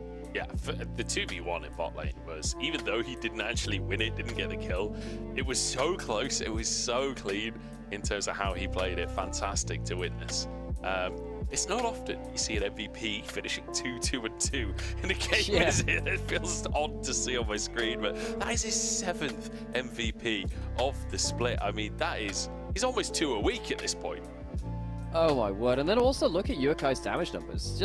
Well, look at the damage numbers in general from Ultra Prime. They just couldn't get access to the targets they wanted to. The Ultra Prime, they got shut out pretty comprehensively early. I think their one way to get back into it was a good couple of arrows. It's really hard to bet on arrows because they just sometimes go wide. They're not the easiest thing to hit in the world, despite players like Ruler making it seem that way. And sadly for Ultra Prime now, they are in a position where if they lose the next game, they are out. They are consigned through to the lower group. I believe it's called the Nirvana group. And that would be so disappointing for them after a really strong first round robin from them. Yeah, I mean, they'll definitely, in my mind, they'll be a favorite in that group, which is positive. There's a few other teams that I think that they can contend with, and I'm excited to see how they do in that group. And to be honest, in the context of Ultra Prime, that is already a massive win. Even if they can't make it into that upper group, I think that they have massively improved from previous years, and I'm excited for what the future holds. I'm excited to watch them, whichever group they end up in. I really hope they can win at least one game today, though, and give us a chance to see them in that upper group. We'll see. IG and Weibo up next after this series, and they'll be fighting for their lives. They will be fighting for that upper group as well, regardless of how Ultra Prime do. But Ultra Prime can keep themselves in that fight by winning at least one game here today. It's really hard to take it back against NIP, though. NIP, of all the teams in the group, have looked like they've had the best matchup versus Ultra Prime so far. I mean, folks, Ultra Prime were tens of HP on anyone's Legends Nexus away from taking a 2-0 versus them. That would have seen them into that top group. Feels so long ago now, because they weren't from that. And it is, because I feel like Ultra Prime, you know, from that game, from that series, it was so close. Their fate is in their own hands, but it is slipping through their fingers. One last chance. Like the sands of time. You just can't hold on to them. Leona, Brand, banned away. Rumble answered on the opposite side. Tristana and Corki can be switcherooed here, so it could be a Corki on the side of NIP and a Tristana on the side of Ultra Prime, depending on these bans. As Senna actually going to be taken off the board again, away from Photic. A lot of respect being given to Photic's Senna over the last couple of weeks. We've only seen it 4 times. I feel I've seen it banned a lot more than I've seen it played. It is still his most played champion too, despite the bans. He just manages to pick up a lot of those kind of games. It unlocks some different supports too, which can help if you do go later into Fearless Draft. I mean, if you've used up the Nautilus and the Leona, you can go towards something like the Ornn with the Senna too. So track that later into the draft if it's left unbanned. I was wondering if the Ziggs would get through. Nope, that's going to get banned away as well. So that means that a lot of, again, the magic damage is being stripped from a lot of different roles. Yuakai's going to have to go Yone at this rate because Corki, up and available, didn't get banned away. Obviously, Yuakai can't go for that himself. So NIP don't have to first pick the Corki, but can very comfortably grab that for themselves later on. So go for a different priority pick. Maybe it's Photic's turn to take the Ashe. Okay, but that's not something that Ultra Prime could take themselves. So this is trying to keep cards close to their chest. They could have picked the Ashe on 2-3 and picked up something as a takeaway from Ultra Prime in that first pick. I know if he's starting off the draft very, very conservatively. Yukai has played the Lucian mid if he wants to play a different kind of AD mid laner in regards to that. Hacker, of course, had one of arguably the play of summer so far, and the Herald Escape was on that Karthus as well for that game and that win versus Weibo. You expect either the Yone or the Lucian to come through alongside this now. I mean, he's played Karthus 3 times this split. He's won all 3 of those games. It's comfortably been his most potent pick for the side of Ultra Prime. And I mean, look, they need this game. Bring out all of the power. Bring out the picks that you're most comfortable on, that you've done the best on. Doggo has got a few games on that Ezreal as well. Maybe not quite as successful as the Karthus, but definitely something he's comfortable on.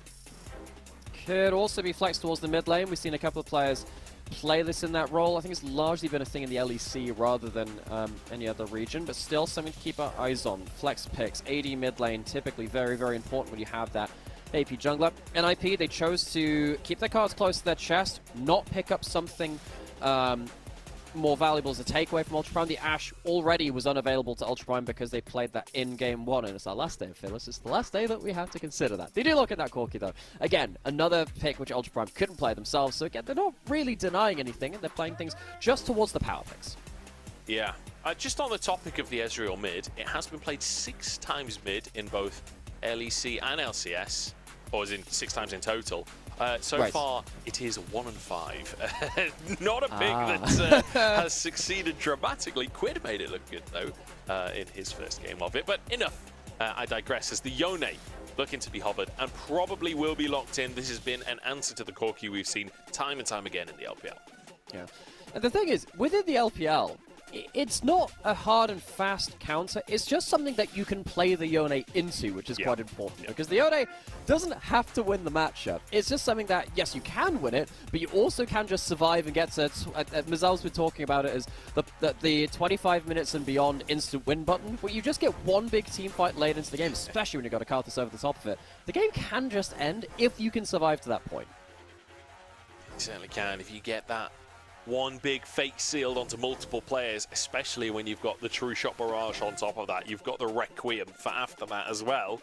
That's a hell of a combo from Ultra Prime. They just need a bit of front line to set it up. Kalista banned away from Photic, I guess, or maybe banned away from Joel. Maybe it was a Kalista support angle alongside the Ashe.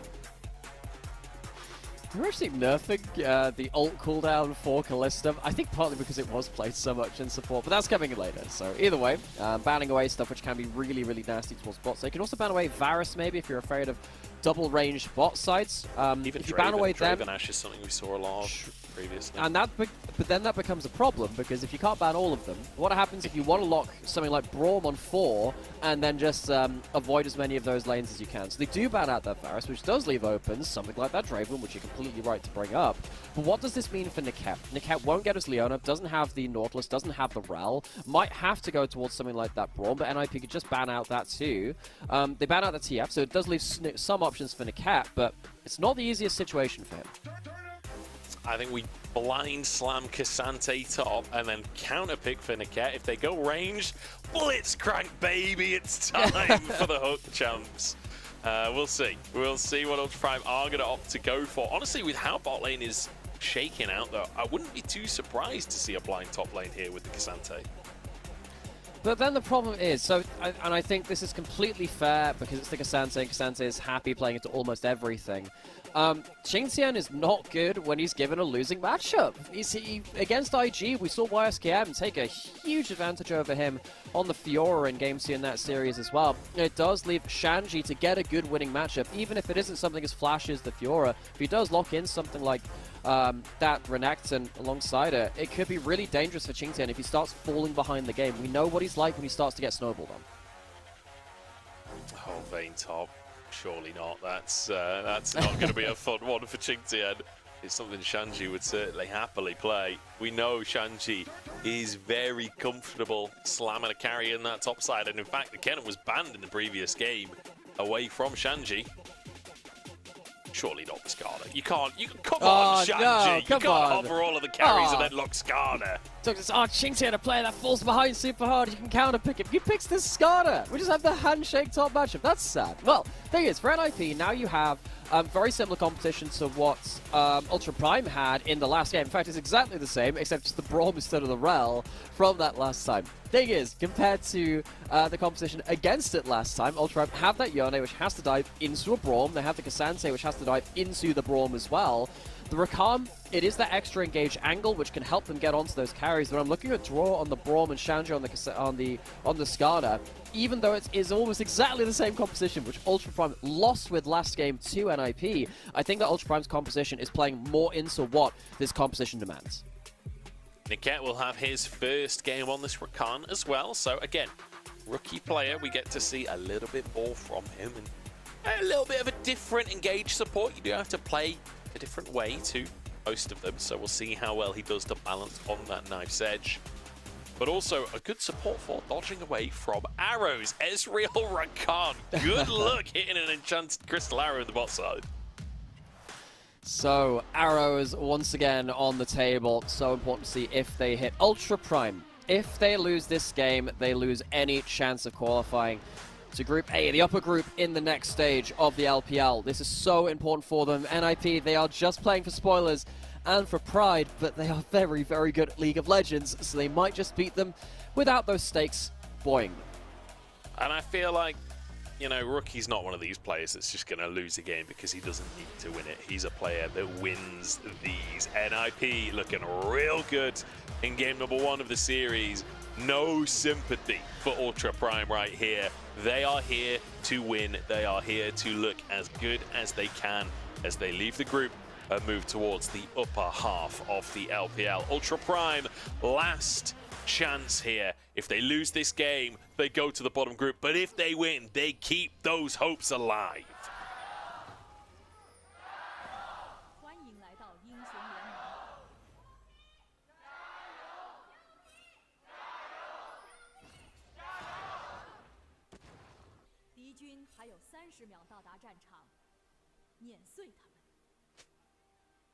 Okay, tense here for Ultra Prime.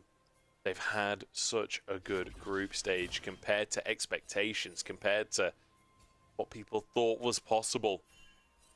Especially Niket coming in as a rookie. Oh, Doggo, you cannot be stood there.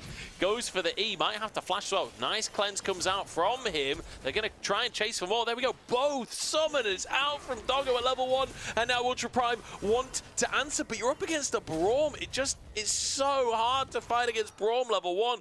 Niket forced away. That is 3 summoners used on the side of Ultra Prime.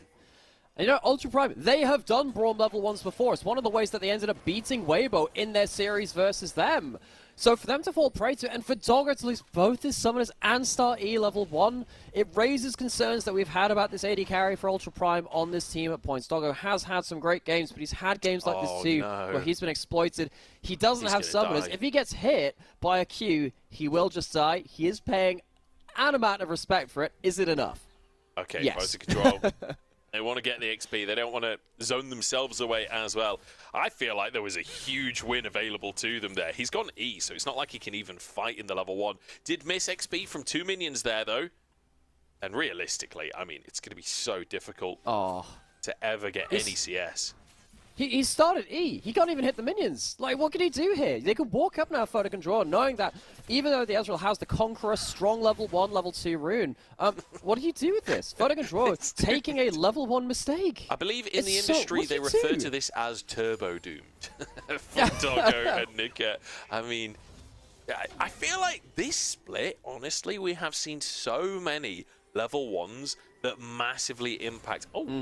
Haka kind of got away with that. I don't think he was actually spotted, bizarrely. Although, well, you know he's top capture up, so anyway.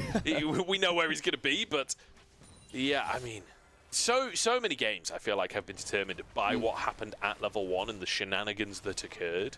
And I feel like this game may well be among them.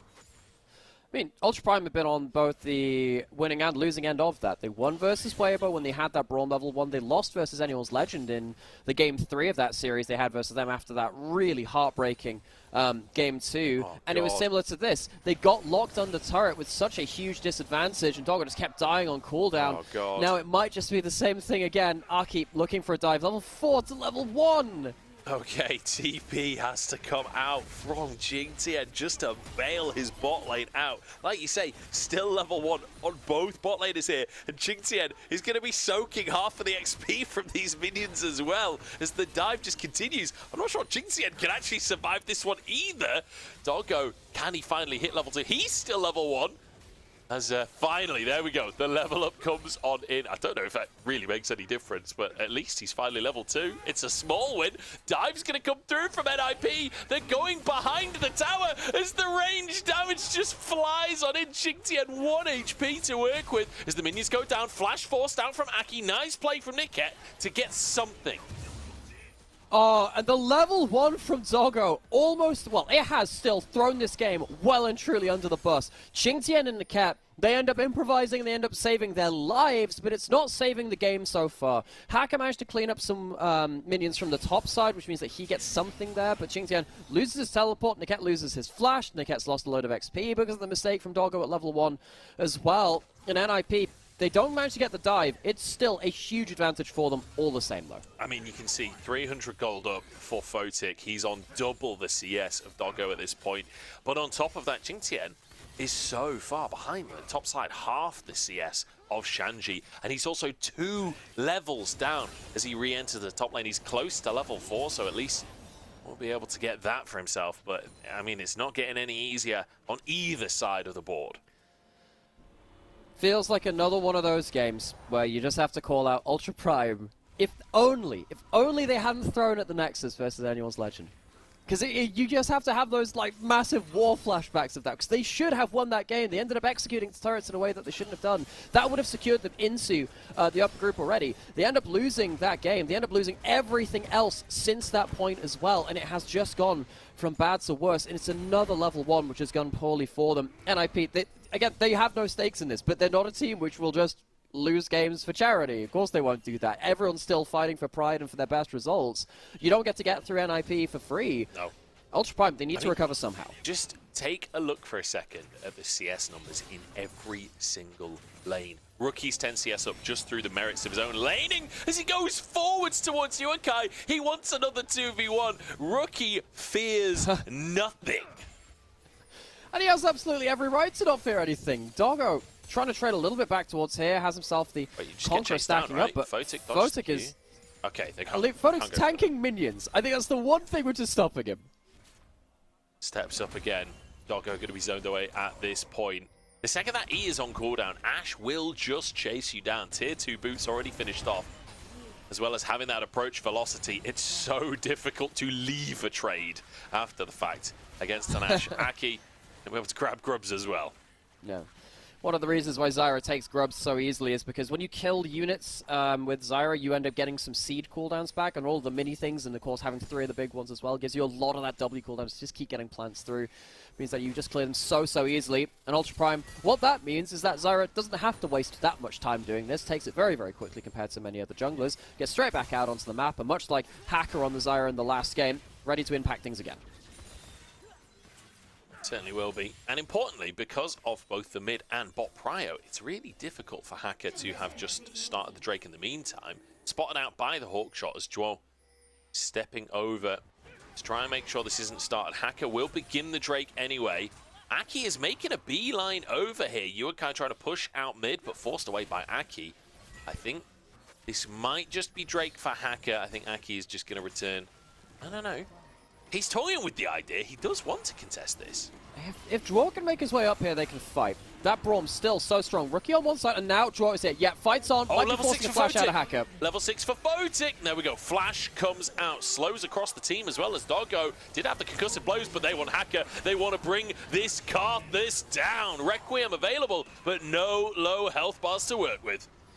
Doggo blows his cleanse, Hacker blows his flash, and the kill comes through. So while the dragon is secured for Ultra Prime, NIP have a really powerful couple of minutes to play around because Hacker doesn't have that flash. He's going to be a sitting target. With that, the Karth is still dead. That might also be blue buff going over, and indeed it is.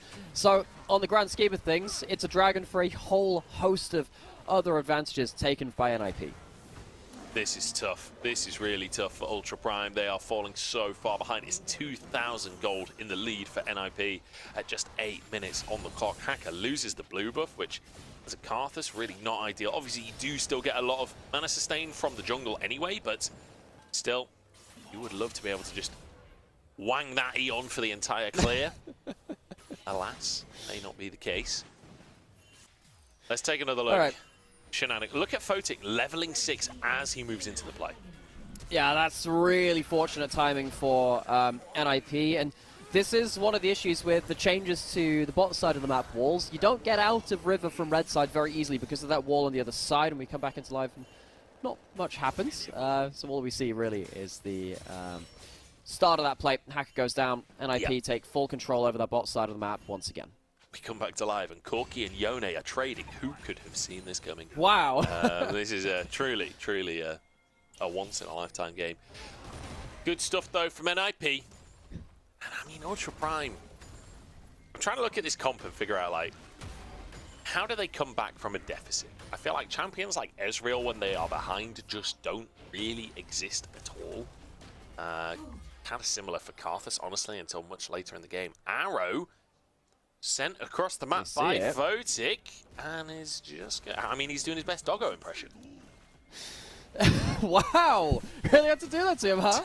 First arrow of the game. Second arrow of the game, not as impactful as the first. First forced that flash out of the Karthus. Still, all the same, Photic and Draw still winning this bot lane laning phase very, very heavily in a way that Ultra Prime couldn't manage to do so in the game just beforehand. It was the Ezreal getting a leg up over the Ashe. I think this is something that we've seen a lot in the LPL, though, is that if you make minute laning phase mistakes, particularly in bot lane, they can snowball through to entire game-changing patterns. We've seen it in this game, particularly with that level 1, with the E level up. That's pretty egregious, right? That's an extreme example of it. But in the LPL, we're pretty good on the whole at running away with advantages like this. You often see it in mid lane with a missed summoner spell, a flash that's on cooldown on something like a Hui, and you'll see the jungler or the support just consistently move back into that lane and explode it into a huge advantage. I think Rookie, one of the players that most capable of punishing those kinds of small mistakes. Yokai, again, consistently trying to find these trades, but Rookie is just building this lead more and more in the mid lane. It feels... Rookie's laning this split, man, has been so good. I feel like every single game I watch, he's just so far ahead in the laning phase. LPL's kind of played less towards mid lane laning phase as a whole too. If you think about the great mid laners that we have right now in terms of Knight, last year it was Scout as well, Yugao's on the conversation too. They're not laning specialists, or rather they don't win games purely through lane. What they tend to do is use lane as a means to an end to get the big play coming through. I mean, okay, Draw, thumbs up. But I think that's Rookie is the one exception to this, where he will genuinely just rock you so hard in lane that you can't play, which is not a commonality. It's not a common thing within LPL right now. No, it's not. I feel like Do and B changed the game, you know? Do and B made it so people realize mid-prio can be just as important as winning lane. And ever since that tournament with bloody Malphite mid and Nautilus, mid lane has been a different game entirely, and teams can play without just a dominant laner in the mid lane. But as you say, Rookie, still very much that guy. But we never get to see it internationally, and it's killing me, man. It is killing me how long it has been since Rookie has made it to an international stage. I want to see him play against Chovy. But the problem is now, this is the heartbreak. We have too many good teams in LPL. We do, and the competition is really harsh. Because for me, you know, we're getting towards the end of group stage. This is probably going to be a dive. We'll maybe talk about this afterwards. That's a dead Niket. Thorns comes out. Niket is still alive, and the Requiem comes out to answer. It's not really much damage. Just Yukai sort of goes wide on the ultimate. Can't finish off Photic, but does get a flash out. It's not quite a kill, but it's an answer from Ultra Prime. So, Niket ends up living once again. Some good kind of Houdini escape artist shenanigans coming out from Ultra Prime. They escape without any kills, and That's going to be important. It stops the NIP from just blasting through the top side of the map. Photic and Draw, they can't stick around here. Doggo gets himself a free lane for a blessed minute or two after this early game. But, you know, going back to that previous conversation, talk about some of these great players on the side of NIP. The problem is that we have a lot of teams which are currently lining up and battling for what we assume to be 4th-ish place. Top 3 teams in LPL right now for me are, I think Top Esports looks probably like the best team in the league. We will see if that continues. Then I think JDG and BLG, of course, is kind of around that top 3. Can't really discredit BLG. Even though they lost that last series, they're just still around there. That 4th spot, though, for me, is really Wild West. We have Anyone's Legend from this group, which, of course, is going to qualify above NIP. That's already a problem. We have NIP, I think, in that conversation. I think FPX are in that conversation, maybe a couple of others, too. It is harsh competition there. NIP, they want to stamp their foot with series like this and show that they are well and truly in the conversation. Oh, Rookie dodges away from the knock-up, and it's Nika in trouble as Joel flashes to set it up. Gorgeous stuff from the NIP mid-support duo. Hacker forced to flash once again. It only just came back off a cooldown, and Shanji's hunting for Doggo.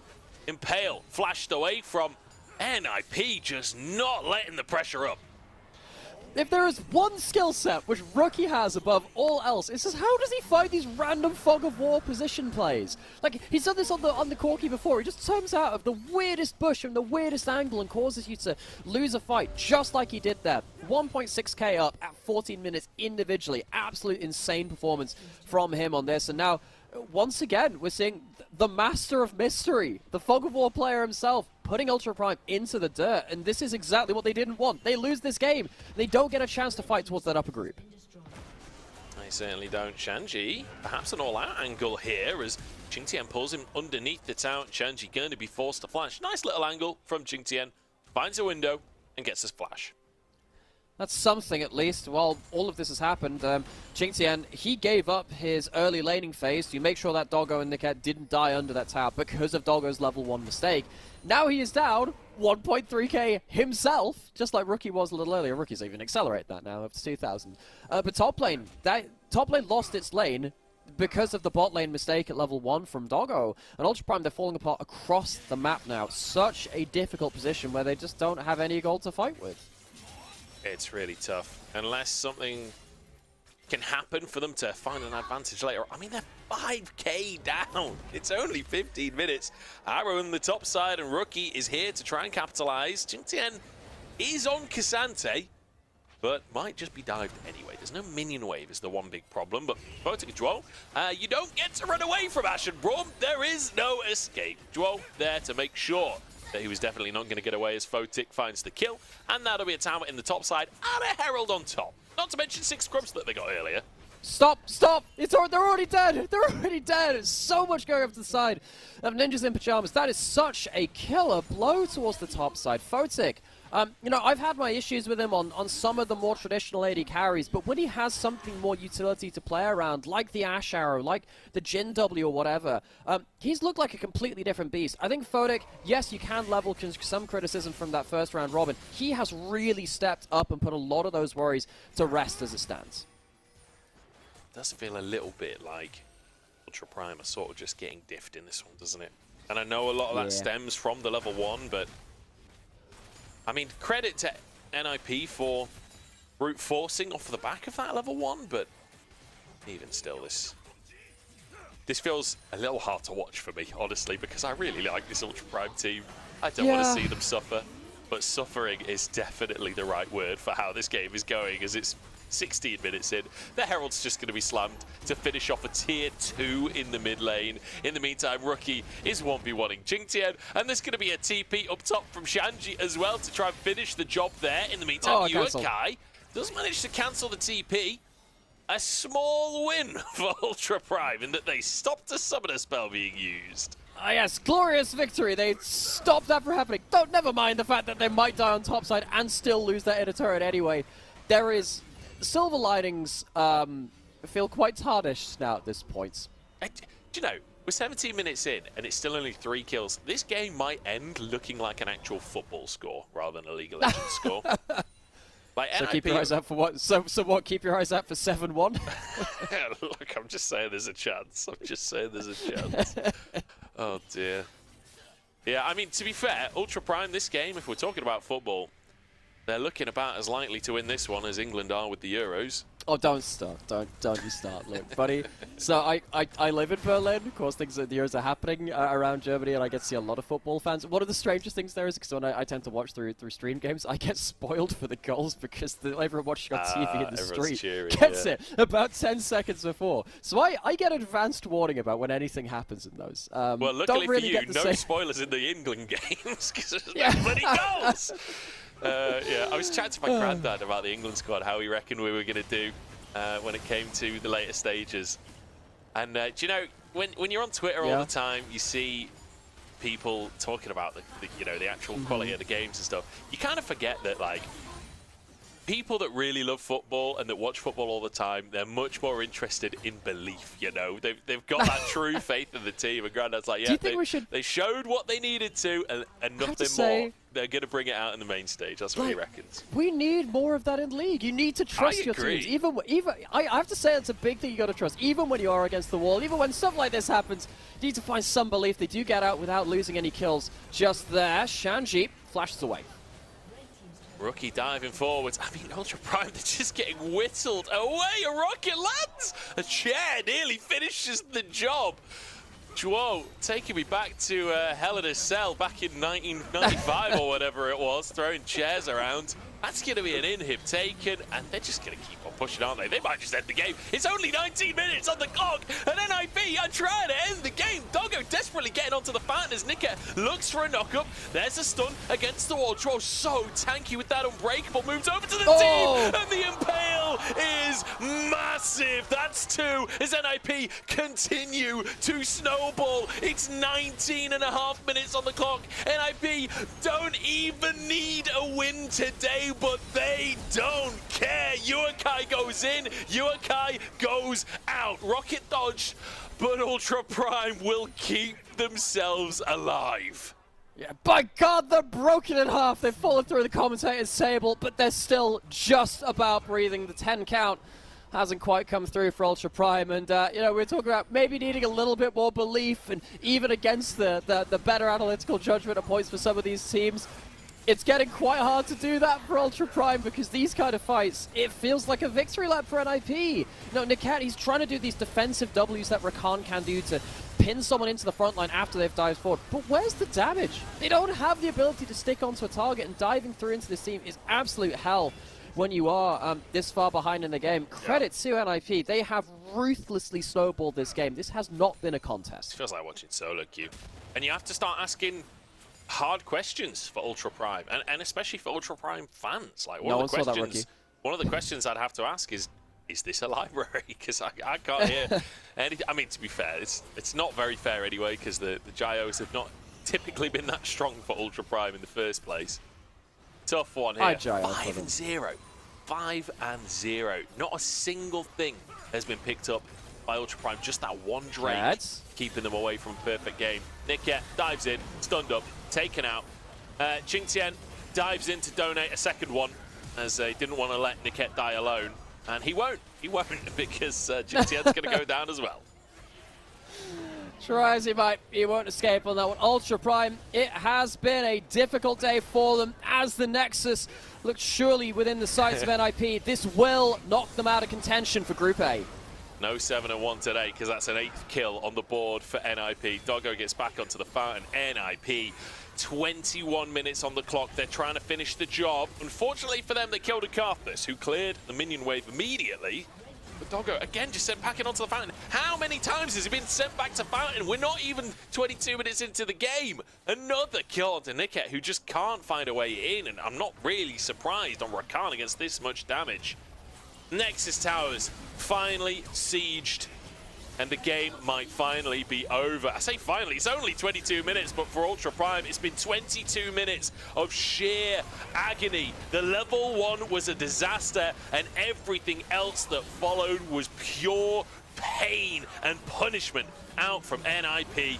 Finally, 1 kill gets on the board for the side of Ultra Prime, but that is all they will find. The Nexus will fall, and Ultra Prime, their hopes of Group A dashed before their eyes.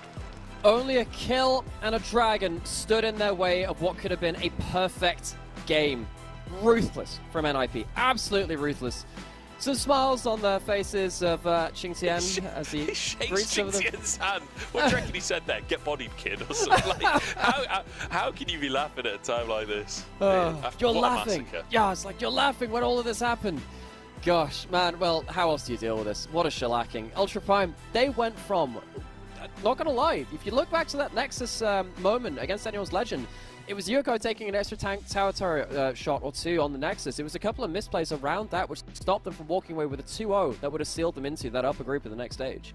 They ended up getting 2-0'd by IG. They get 2-0'd here by NAP. Their fate was in their own hands. I still think that Ultra Prime will do absolutely fine within the battle between the lower teams in the LPL. I have big hope for them, but I think they have shown since they ever were basically on match points, that they crumble under the pressure. They couldn't quite handle that, and I'm really sad to see it. I love watching this team play at peak, and NIP show that they can just dismantle that, sadly for them.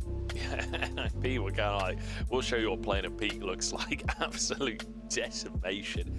I mean, I will say, that was quite an entertaining game just on sheer, like, how often do you see a game that one-sided in professional play? NIP absolutely massacring them. Wins in every single lane as well. Aki was kind of just chilling. He was like, look, I'm on an AP jungler. This is not my wheelhouse. I'm just going to farm up. My lanes have got this. I don't need to do anything flashy here. All I need to do is take grubs, and the game's done. Yeah, and you know, NIP, one of our worries for them was about Aki on AP junglers. You don't have to worry about that if your lanes are diffing so hard that you're effectively a side character. You are effectively just photosynthesizing in the back somewhere. You're eating up the sunlight. You're a secondary character. You're adding to the foliage. But that's kind of it. Real credit to NIP from forcing that level 1 mistake from Doggo and then ruthlessly just bodying the whole game from it. And now we get to the point where Ultra Prime, they will be going out as one of our bottom 2 teams in this group. And we now wait for our second series to see who will go in above them, because one of the teams playing in our second series will now leapfrog them regardless of any of the results which happens. Yeah, it does kind of make the second series like exciting in a different way to what it was earlier, because before it was like, okay, maybe things can mix up between these teams in the standings and all of that. Now it's like, okay, well, IG and Weibo are on exactly the same scores. Whoever wins this series wins. It is literally just play to the death in this second series, so it does make it exciting. I mean, the damage numbers, as you can imagine, were very one-sided towards NIP. Rookie has done unspeakable things to Yurkai in this series. Solo killed him in that first game. Second game, Yurkai basically didn't get to hit champions. A lot of this game was flipped off to level 1. I don't think it's necessarily a fair representation of what the players on Ultra Prime can do in a more even game state, but you have to be able to get that more even game state, and you win and lose as a team. So sadly for them, you have to just kind of like lick their wounds a little bit and head through to the next stage. NIP clearly the better team today. And with plays like this, where Fota gets the early level 6, where they've massacred through the bot side, it wasn't close at all. It wasn't. You really see the value of Ashe in a lot of these early plays as well, where once that first mistake has been made, you just don't get away from more. You get chased down by Rookie and Chuo as well. Rookie the benefactor of so many of these plays. There's the arrow up on that top side to set up for the dive that came on later on as well. Just so many. I do like how proactive NIP were. Like, they didn't give Ultra Prime a second to breathe. Not at all. And that's one of the key things, right? Yes, there can be mistakes which put things into a bad game state, but it is on the team ahead to keep pushing the accelerator pedal down. You just have to keep going. You need to make sure there is no breathing room, and credit to them, they really, really did.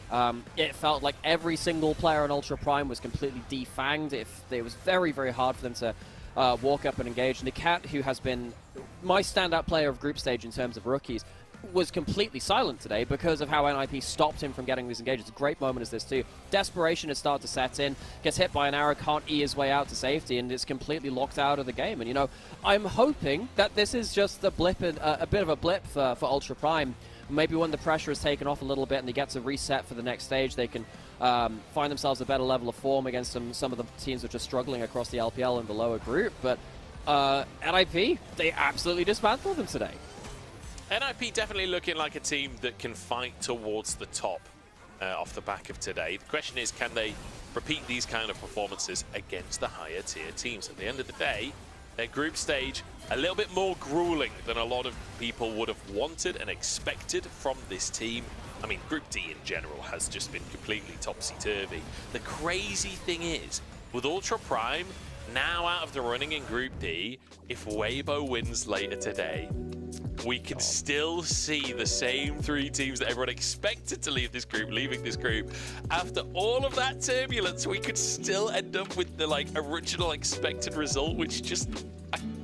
I don't know what would be right. more funny. I don't know what would be more funny. Weibo making it through after this group stage, in the same way that they made a World Finals, and every single person from the LPL is like, what? How did you get up there? It's like a turtle on top of a fence post. You don't have the ability. How did that get there? And then that's one funny scenario where they somehow make it through again, despite what's been a really bad group stage from them. Or they go out and we go, they're finally consistent, just in the wrong way. They haven't managed to find themselves any of the positive results beyond that point.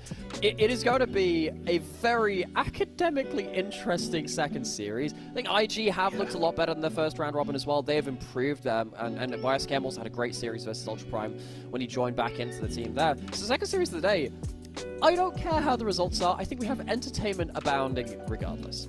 Yes, we do. That second series is going to get messy. I think that is going to be a silly one. Rookie grabs himself yet another MVP. At the start of today, Shanks was tied with him on 6 MVPs, and Rookie was not happy about that. He soars back into first place alone on 8 MVPs now, 2 ahead of the pack. Considering his first series or 2 of Summer, I was wondering whether Rookie had kind of fallen off a little bit from Spring when he was very clearly the second best mid laner in LPL. Rookie's on great form. And given that Knight's had a bit of a bad summer right now, I want to see if Rookie can claim that top spot in the LPL mid lane pool again. I want to see it. I think there is competition there. I think Yagao's been playing great. I think that Rookie's been playing great. Maybe Knight recovers. I want to see that competition, though. I think this should be a very worthy battle for that role in particular. Yeah, I think Fofo's had a pretty good split. I think people like Shanks maybe can start to try and get into that conversation. I'm not saying he is the best, but I'm saying over summer, maybe he can start to try and prove himself and try and fight for that spot. We're going to jump into a break, and then we'll head into the final series of this pre-group stage. It's going to be IG versus Weibo to decide the final team going into our upper group. Do not go anywhere. We'll be back in a few.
summing up all the fortune of the realm. Come on, I say now to wipe out the traitors. The earth trembles as we gather ashore for the lands we swear to own. For our kingdom glorious.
Welcome back, everybody, to the LPL as we head over to Shanghai, or as Nymira loves to call it, Shangers, as the fund glittering away as we head towards our arena and get into our second series. And most importantly, we get to the final series of this group stage, the final series of this new format, the final series of Fearless Draft, and both teams' futures have yet to been decided. Whoever wins this series goes into the upper group.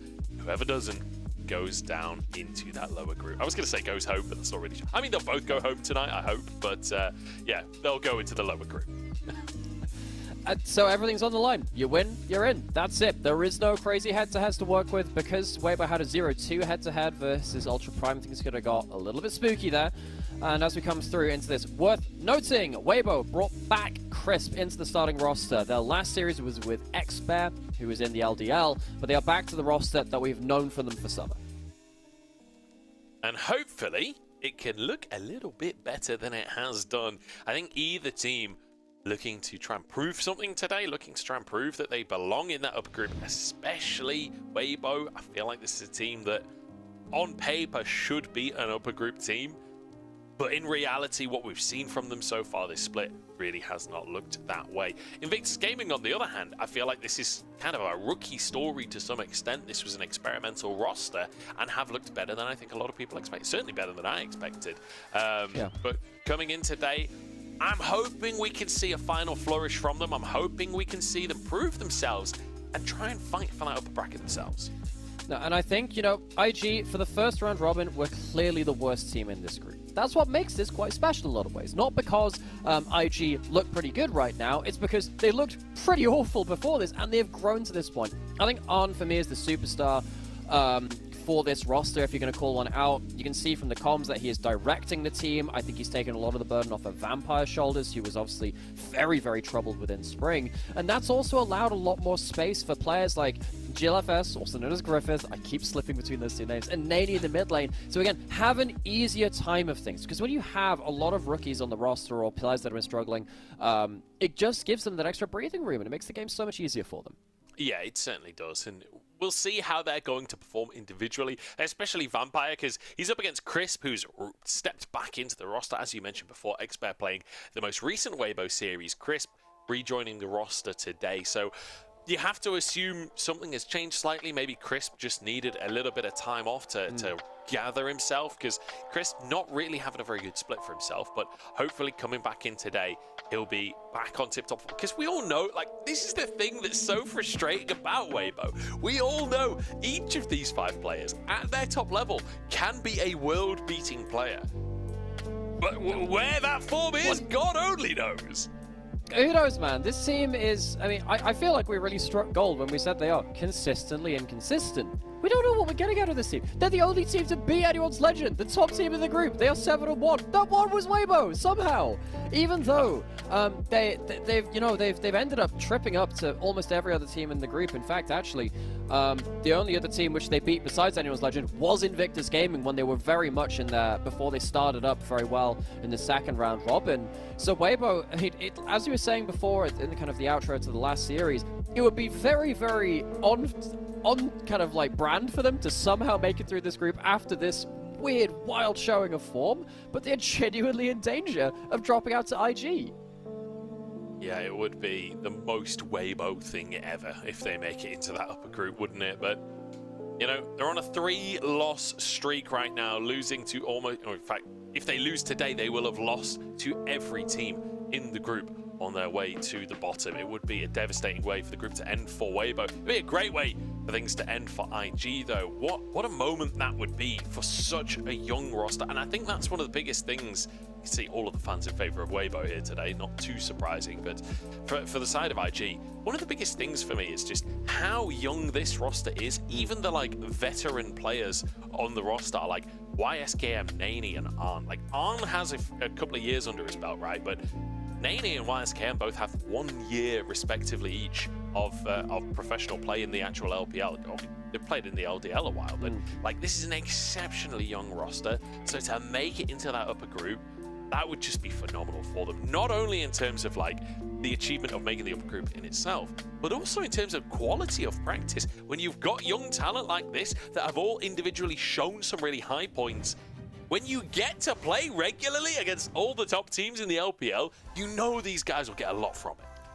So a lot to gain from that. On the other side, Weibo, I think they are one of the, on average, oldest teams in the world right now in major regions. I was trying to remember, I think I saw a tweet saying the average age of that team is 27, I think, all things said and done. A lot of players with a whole lot of tenure, so many titles and of both regional and international variety between their different members, and yet they have struggled. They have really, really struggled.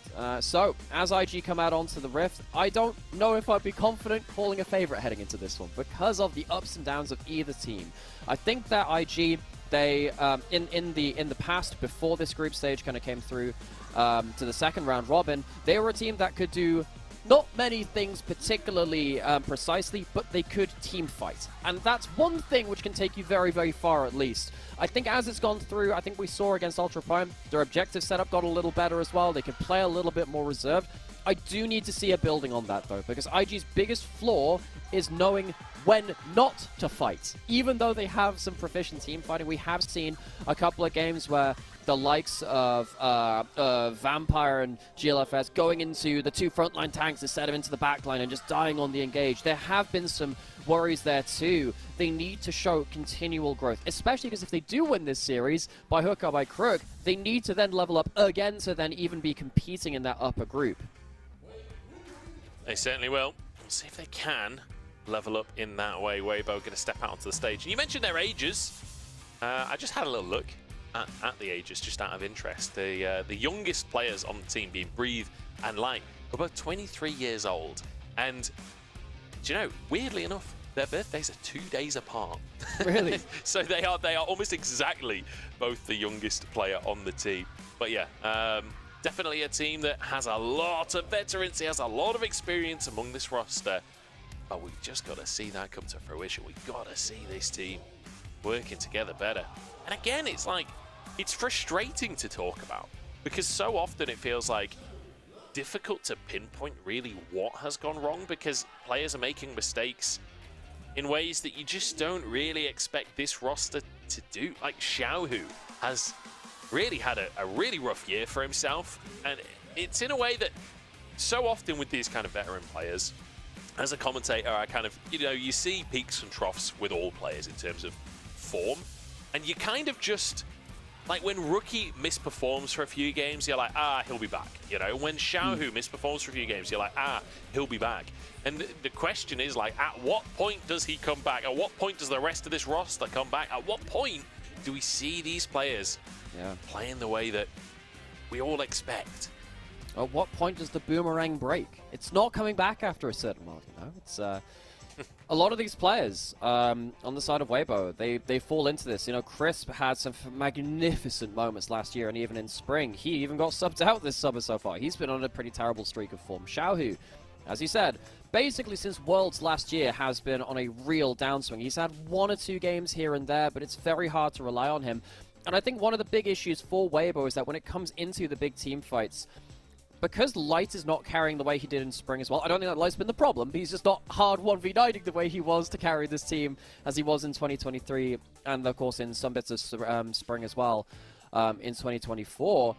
If Xiaohu is also on the downswing, it means that your teamfight damage is really, really low. That means that when Weibo have looked good, it's when Tarzan can also add in some of that teamfight damage. If you can go on something like the Brand, which he's done some magnificent work on, when he can do some of the AP carry shenanigans we've seen elsewhere, I think it stabilizes Weibo's damage output a fair amount. Breeze's been doing fine in the tank play. Crisp can still engage, even if he's dying on the engage, or something like that. I think if Tarzan gets on carries, this team looks a lot better. So for me, a lot of this comes from draft. Can Tarzan bridge that gap between the 2 carries, which are not quite doing the damage the team needs? See, with absolutely no research or thought going into this statement, I'm going to completely disagree with you. And say the opposite. I think Tarzan should play Maokai, or some kind of, or Sejuani or something. I think Breathe needs to be on Gwen. I think that's what this team needs. We need Breathe on Camille, we need him on Gwen, we need him on Fiora. We need to see old school Breathe. We need to see him taking over. We need to see OMG Curse up there in the top lane, taking 1v1s, taking names, and taking this team into the upper group.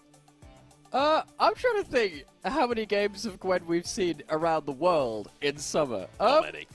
It's a good matchup into Kazante. Look, we were talking about last game. You can W Skarner's ult, probably. Sometimes things are not about the analysis, it's about the copium and the hopium. You just gotta believe in your team, just like you do when your favorite football team is playing or whatever. But, I mean, Gwen's not been played in a major region in summer, and I'm sorry, Breathe, though he might be legendary at that pick, it ain't happening, Joe. I'm sorry. I mean, YSKM's on the other side. There is a chance he picks it, but, it ain't likely. How amazing is it going to be when Gwen is locked in now? I cannot It's not happening. Wait. It's not happening. I'm sorry. It's going to be glorious. Anyway, outside of the top lane, plenty of picks to talk about in these drafts as well. But honestly, I feel both teams, they've not really been that unique in their styles. Generally have been playing towards the meta. I don't feel either of these teams are... earlier we were talking about NIP and how they've not really lent into the AP junglers and whatnot. I feel like both Weibo and IG have been trying to play the sort of quote-unquote standard style that we've seen in the LPL so far this split. And for me, this is that becomes an interesting question about whether we see a style start to form at some point. Teams which struggle, they like to go towards comfort a lot of points rather than just keeping the dice rolling and see if they land on something which works better than the others. As you can see on the left-hand side of your screen there on those player pictures, YSCam is starting for IG for those that missed the rest of the games, and maybe that changes things for them. That might just be the difference maker. He's played, to be fair, he played a game of Fiora. Their most recent series did get a win with that pick. And we'll see if that can happen again. It was a good game. That was actually a really fun one to watch from YSKM. If you go back, watch the series against Ultra Prime, that Fiora looking pretty tasty from YSKM. Nice stuff coming out from him. Anyway, the ban's coming on through. Arn once again gets that respect ban of the Draven. Quite a lot open with a lot of very niche respect bans coming on through. Skarner looking to be the first pick for YSKM. I'm surprised it's not something like the Leona, to be honest. The thing is, it doesn't show... Well, that's the thing. Neither of those picks shows your hand that much. They decide to go towards that Skarner. Breathe, in fairness, is a fantastic Skarner player. True. I think in his very first series with Weibo, he went 0-5 because he was hard punished, and he still carried the game in late game because he's a really good team fighter on tanks. So maybe that changes things there. On the other side, the name of the game has been find magic damage somewhere in your team, and most of the time that's not mid lane right now. Ziggs would be a champion that would allow them to get that towards bot lane. So very early lock-in of the Ziggs, and we've got the full-on demo squad coming in with the Tristana alongside it. But fast draft coming through as IG instantly answer with GLFS on that brand. And I wouldn't be too surprised to see a little old Corki locked in for Nani here. Yeah, it's definitely a comfort pick for him in regards to that. IG, they'll be getting themselves a comfortable mid-jungle duo for themselves, almost certainly. IG's top side likely to be the full lock-in. Weibo, do you answer with something like that, Leona? Yes, you do. Means you combo up with that Ziggs very, very well. You take it away from Vampire as well, deny him some of his better engage options. This is my kind of drafting. They're not messing about. They know what they want. They're locking it in. You know, slam the picks that you know you're going to go for. Often you see people really contemplating on the pick that we all know they're going to go for. They know they're going to go for. Obviously discussing the next stage of the pick and ban phase. Ezreal going to be banned. And we'll see what else is going to be taken off the board. Anything that can potentially either try and match Ziggs' clear or potentially all in the Ziggs as well. So, bot lane, of course, fully locked in for Weibo as you're talking about. And you've talked about trying to all in bits and pieces there. I'm interested to see what Breathe is going to do. Presumably, it's just going to be that fourth pick, Cassante, but I was wondering whether IG were going to ban out some of the answers to that Skarner, just allow kind of like tank versus no tank in the top side, but they're not going to do that. Instead, just removing stuff from Tarzan instead. I mean, it wouldn't surprise me to remove the Karthus as well, and that raises an issue, because what did we say about Weibo before this? They look better when Tarzan can also carry in that jungle role. He's not going to have the primary choices for that. Nidalee would still be open and available if the Karthus ban does come through, and it does, which has been Tarzan's most picked jungler of the split. Now, you do have a bit of setup in that Leona, not necessarily the most setup in mid lane with the Tristana, but perhaps could get something up in the top side to set up for Nidalee as well. We'll see if that's something Tarzan wants to go for. Maybe go for, I mean, you realistically, it doesn't matter which lane you pick now, because both of the roles that you're picking have already been picked on the other side. Well, Tarzan did go towards that Sejuani, which he was suggesting before. This is not the carry in the jungle, which is something which Weibo have used very powerfully before, but I think with the double demo squad, as you've been saying, it changes things a little bit. So it will be carry versus no one carry in the jungle as IG decide their bot lane. It's definitely a Camille angle for Breathe. I'm just going to quickly throw that in there. Just let everyone know at home. As IG look towards that bottom lane. Jhin going to be locked in, which I feel sort of went a little bit out of fashion in the LPL. It was very, very popular for a couple of weeks now. Not seen it as much in this final week of Fearless Draft. But I'm happy to go for that one set up, especially with a brand in the jungle. You've got plenty of damage to work with. And Vampire, naturally, going to be on the hard engage support. Not too surprised to see a Nautilus against that Leona. Yeah, there's not a huge amount of team fight engaged from IG. The Nautilus can obviously very much help with that as that last pick. Problem here is that you're doing the Nautilus into Leona. I feel like Leona does what Nautilus does right now, but better, because she's so tanky. Interested to see now how the tank front lines are going to interact. Skarner and Nautilus versus that Leona and that Sejuani. The Skarner can be countered by that Mordekaiser. It's something which we have picked up a lot within the LPL, and it is going to go towards it. Does give you melee synergy with the Sejuani, but it's kind of hard to play towards it because Mordekaiser can struggle to stick the targets in the same way, but it is still something to play towards. Fairly bruiser-heavy composition from Weibo. I do think that Brand has a magnificent spot to carry this game from GLFS. That's so many high HP targets to start burning through. I don't think there's any one real breaking point within these drafts. You have frontline, you have long-range backline. I do think if Weibo get onto towers with the double demo squad, then the game breaks open. But IG, they can absolutely play through lanes and deny that too. I think in that regard as well, topside will be really important early on in the game because Grubs could make the difference here. With a Tristana and a Ziggs on a team, you really don't want to be giving them a host of Grubs to work with. This Mordekaiser's got to breathe. I'm keeping my eye on it. It's his first time playing it this split.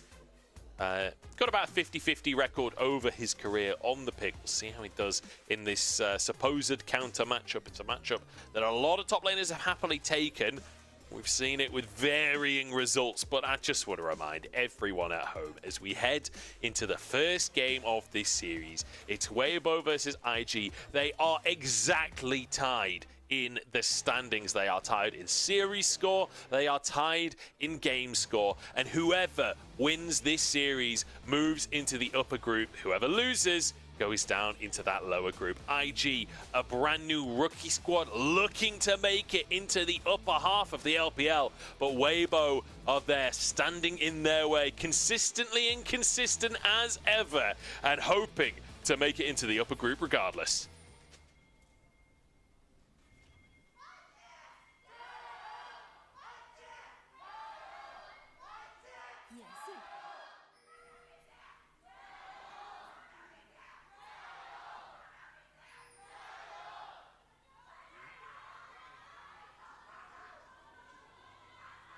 Someone get that poor girl a throat lozenge. That is a hoarse-sounding voice, and I imagine is only going to get more hoarse as the day goes on. That's the start of today, folks. It ain't getting any better from there. Yeah, that's some passionate fans cheering on Weibo. They're 2-5 in the standings. People expected more. Vampire wants to set things up to start the game. Ever so slightly shy. W actually comes through, but no more follow-up. Nani doesn't want to take autos after the bomb is on his head. On does start W for that, which means you don't have the bouncing grenade. Is it dancing grenade or bouncing grenade? Bouncing bomb for dancing grenade. I knew it. I knew I was conflating two. But you don't have the Q for your stronger level 1 from Arn. It would have been a great CC combo if they could land it, but Xiaohu stands firm. And because they showed in mid lane, it does mean that they will be a little late bot lane. It's always annoyed me, Jin's ability names, because you've got the dancing grenade, great. Curtain Call, great. But then you've got his W, the one that roots people, is called Deadly Flourish. And then his E, the one that does not root people, is called Captive Audience. How? Yeah. How is the root not Captive Audience? I thought that they were changed in development. I thought that they used to be called that way and they switched them around. I seem to remember also, that. Anyway, the trap is a flower. How is that not the flower flourish? You know, I don't know. Like, look, such things are beyond my understanding. I wish I could tell you more, but that's just the genius of Jin. He's not meant to be understood by us mere mortals, you know? True, yeah. It's an orchestra of abilities down there or something. I guess it's not really an orchestra because he's a solo violinist. Well, the thing is, one of my favorite things about Jin is that when you play him, there's this faint music in the background when he speaks, and when you hear him as another character, he's got this really dry, raspy voice, which kind of gives that opinion, that atmosphere that it's all in his head. That's one of my favorite things about the champion. It's really cool. Yeah, he's cool. He is cool. He's one of my favorites to play. Not that good at him, though, I will say.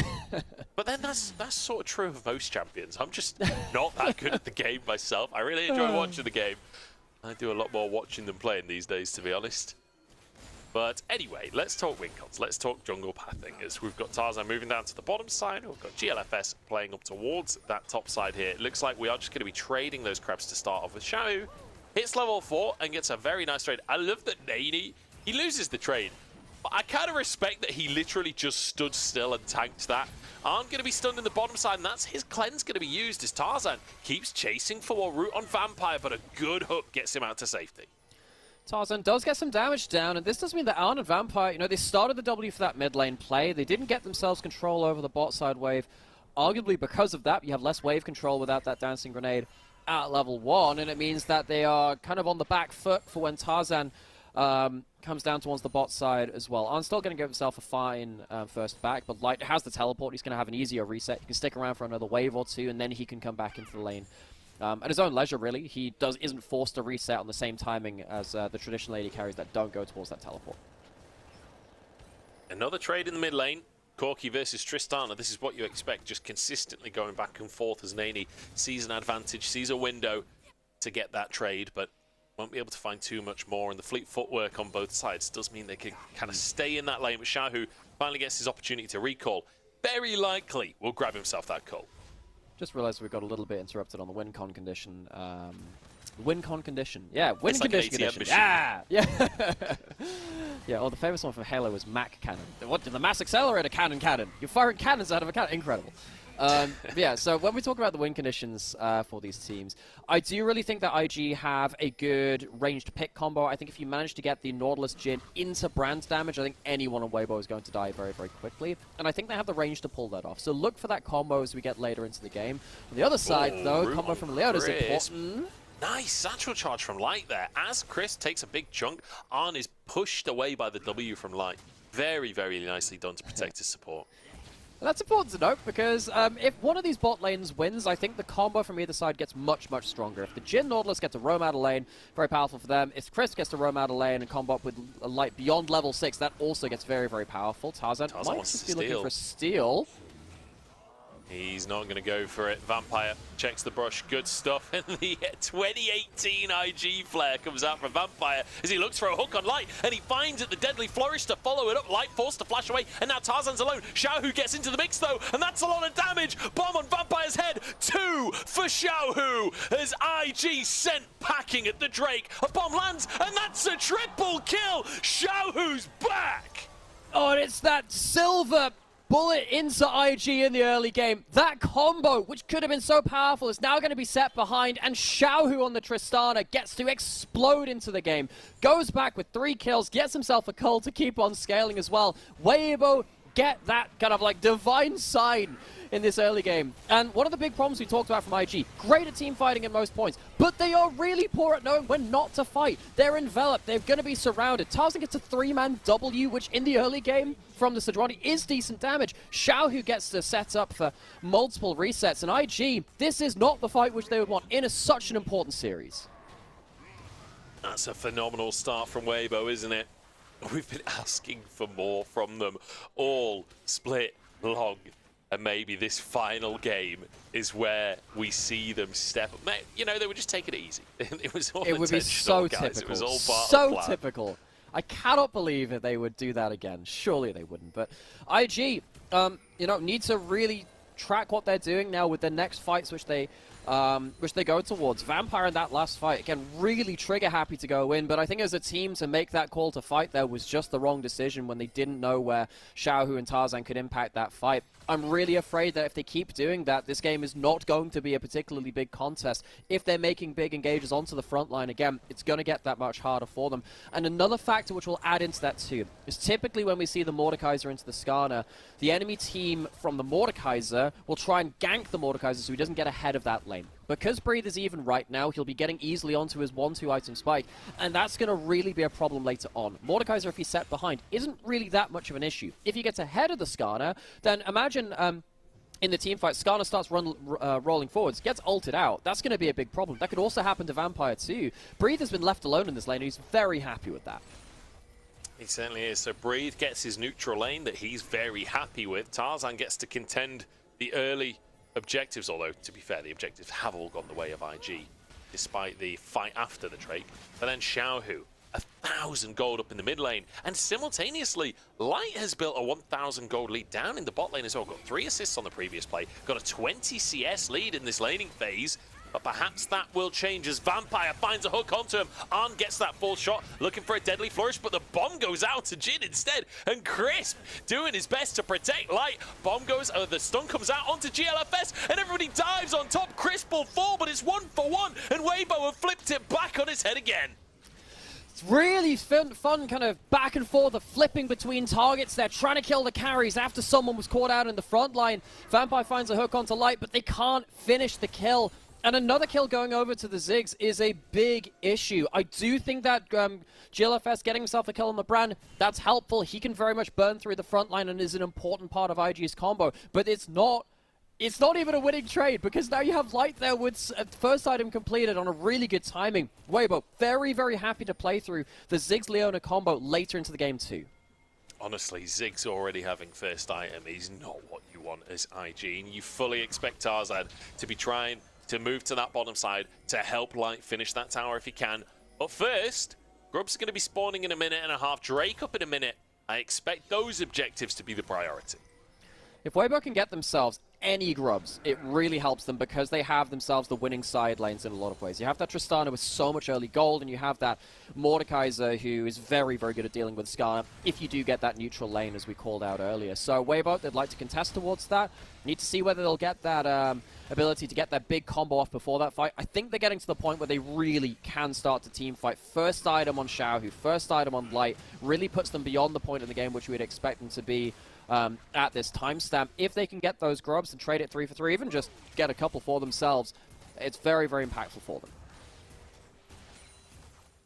It feels dangerous, doesn't it, for IG? I feel like the next 2 or 3 minutes could decide a lot in this one, with Weibo already having a 3,000 gold lead.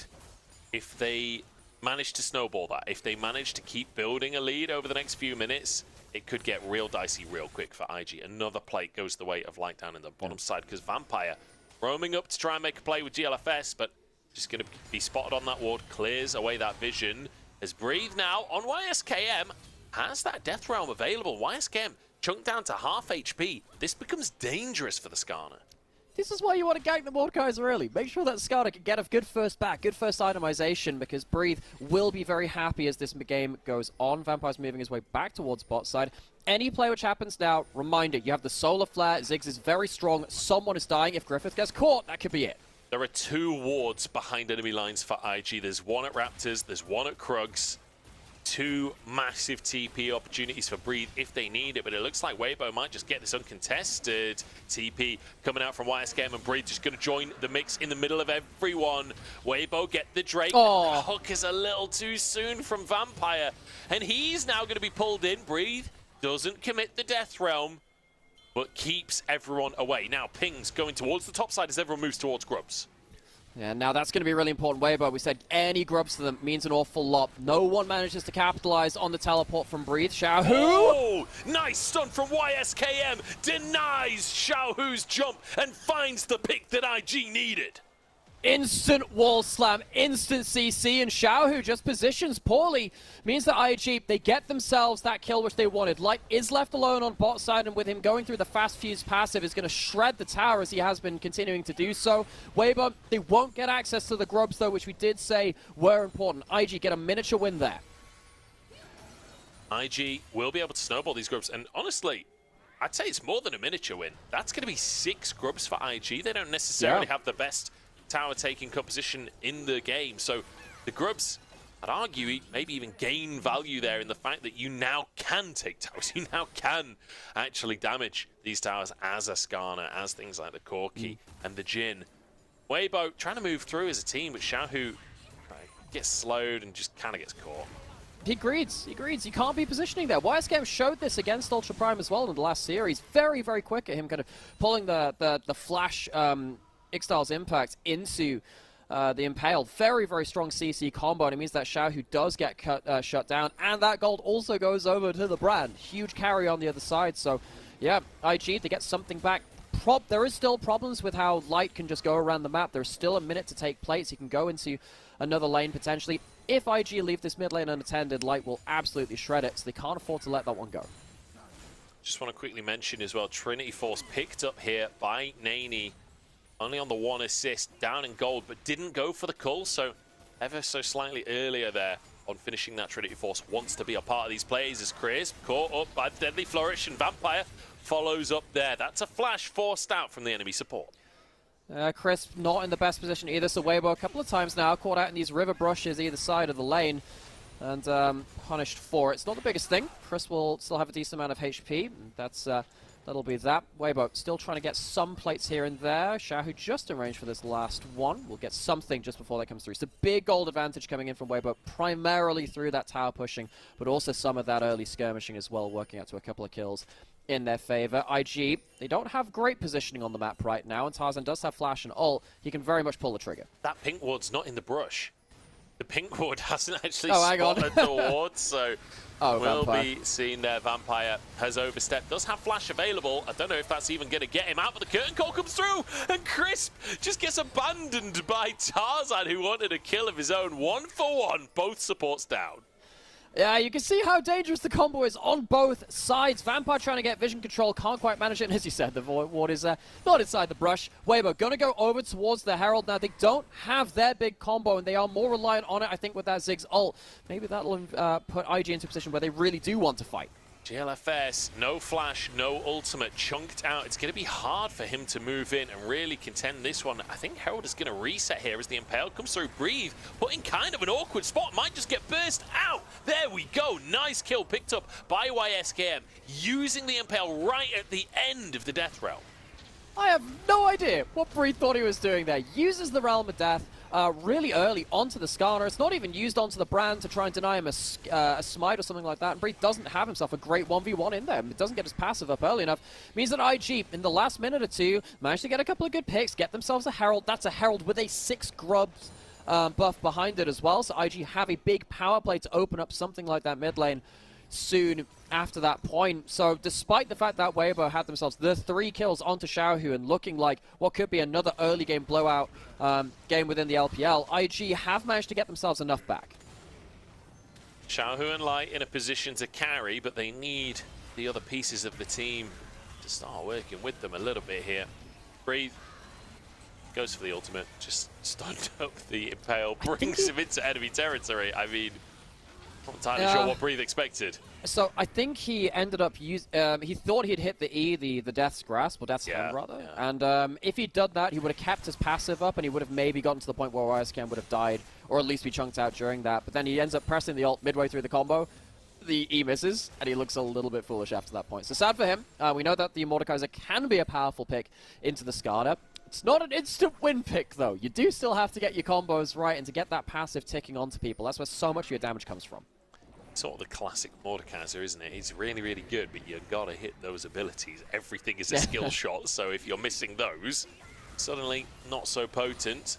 Herald gonna come down in the mid lane here, and you fully expect this to get the charge off. And with 4 players here from IG, they really want to try and finish this tower. YSKM actually going underneath the tower to try and follow up for more. Has to flash instead. Bombs galore on top of his head. Tower goes down. YSKM survives. The curtain call. Just going to look for a last little bit of damage onto Crisp.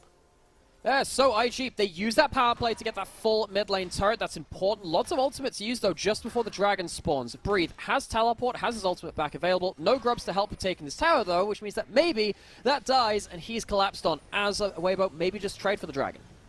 So Weibo will definitely get the Drake here. What can Breathe get done up in this top side? Has his ultimate available, and in fact, everything's sort of missing. Okay, there we go. Half health. Nani pulled into the Death Realm.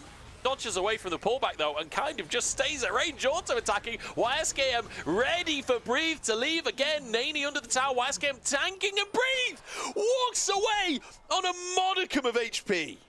37 HP is what I saw there. Walks away. I thought he made a mistake by bringing Nani into the death row because he's the higher damage person. He might just be able to kill you during it. Lucky to get away with that one, but walks away with his life as Weibo walk away with the dragon on the other side of the map. Breathe doesn't get that top lane turret. We did say that not having those grubs means that your tower taking is a little bit slower, but all the same, IG lucky not to lose a kill on the other side of that. They certainly are. That was a little too close for comfort. Neither team losing a player on that one. But 2 Drakes for Weibo. That's the important thing that went down during all of that. The one objective that was taken was that Drake. And now Breathe gets an opportunity to hit this tower once more. We'll finish off the job that started that sequence of play in the first place. He returns to the scene of the crime. This might be dangerous for IG because now you have Breathe with a significant advantage in that lane. We saw how that went, and you know, Nani has a decent amount of damage, chooses to cross map here. They didn't want to fight towards the dragon. I think that's fine. That goes down during the cross map, and Breathe, yeah, I think there was a mistake made here. If you go onto the Skarner, he is closer to you, so the Death Realm allows you to go further back towards the tower. It gives you a bit more terrain to work with. And also the Corki has more damage at this point, so it's pretty risky of Breathe. So close, but Breathe comes away with that calculation. So 8 HP, not 35, Bloody 8 HP, incredible!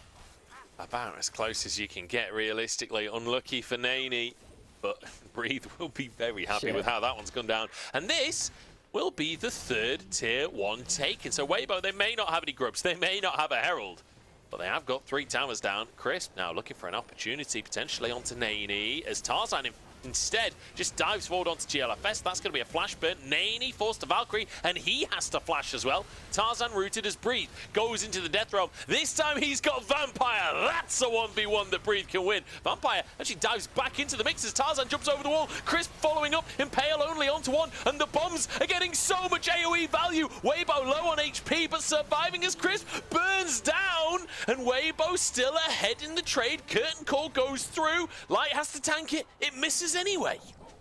What are IG doing fighting in those choke points? They almost get themselves the carry team fight from the brand. GLFS very nearly carrying that, but I'm so surprised that they chose to fight at all. This is one of the issues we keep having with Invictus Gaming. They really like to fight. Sometimes they need to decide not to.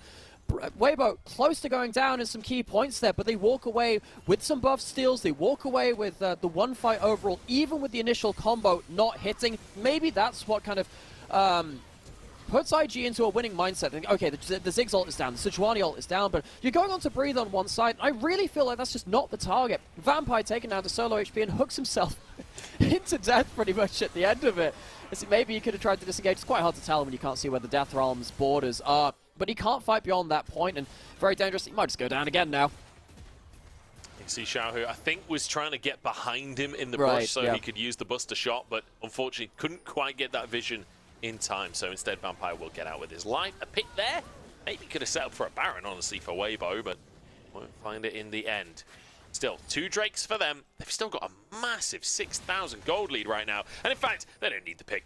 They've got complete darkness on that side of the map. Man. And I mean, there's not even a Scooby on the side of IG. They have no way of... It's going to be gone before they even It's going to be gone. notice. It's going down so quick. Light's not on the objective. How low's the HP? It's going down. And there we go. Baron taken. Weibo make it look easy. Where has this Weibo been all split long? Wire Scam now found. Weibo, this is clean as hell. They take the Fog of War, they take the Baron. IG, they try and commit towards the Baron fight, but that means that they don't even get to use their 6 grubs on the side lane to get something else. We're getting to the point now where there are objective bounties available because Weibo is so far ahead of the game. Dragon's now up in 40 seconds. I'm fairly sure that Weibo can just reset and push in after they've taken a couple of towers. They're very happy to walk in with this Baron buff and the siege potential of this in holy fed Ziggs. Yeah, this is a bit of a massacre, isn't it? As a tier 2 goes down in the top side as well. Drake spawning in 20 seconds. Weibo would love to get another one. Line doesn't have TP and is resetting, so perhaps a chance for IG. Tarzan's making a beeline, though. I'm not sure IG have much of an angle here to stick around and try and get this Drake, just because it might lead to a fight, and I'm not sure it's a fight that they would be able to win. Tarzan actually smites away the Skull Crab to maintain vision dominance. Oh man, that's gonna feel bad for GLFS. It really does feel like Weibo have blown open this bot side. Arn, I think, has been IG's best player across the entirety of group stage, and that's also allowed Vampire to have a lot of weight off his shoulders. With Arn and Vampire failing in the laning stage a little earlier into the game, Light and Crisp have pulled ahead, and Arn and Vampire, a core part of IG, haven't been able to stand and fight. We've seen how Vampire has really struggled to engage, and they can't even defend their turrets. They do get to stop the local goal going over from that, at least, but that's a very, very much silver lining. Yeah, that's we're clutching at straws here. So is GLFS, as he's just obliterated. That's a tier 2 in the mid lane and in the bottom lane. And guess what? Ziggs Tristana plus Baron minions equals dead tower. I'm not great at maths, but I know that one off by heart. Breathe in the meantime, sieges in the mid lane as Tarzan will move over just to help him finish that job. And now these Yordles get their chance to move over towards this tower. get those passives off, get those bombs off, and finish off another objective. Bomb onto Vampire's head, and he just explodes into a million pieces.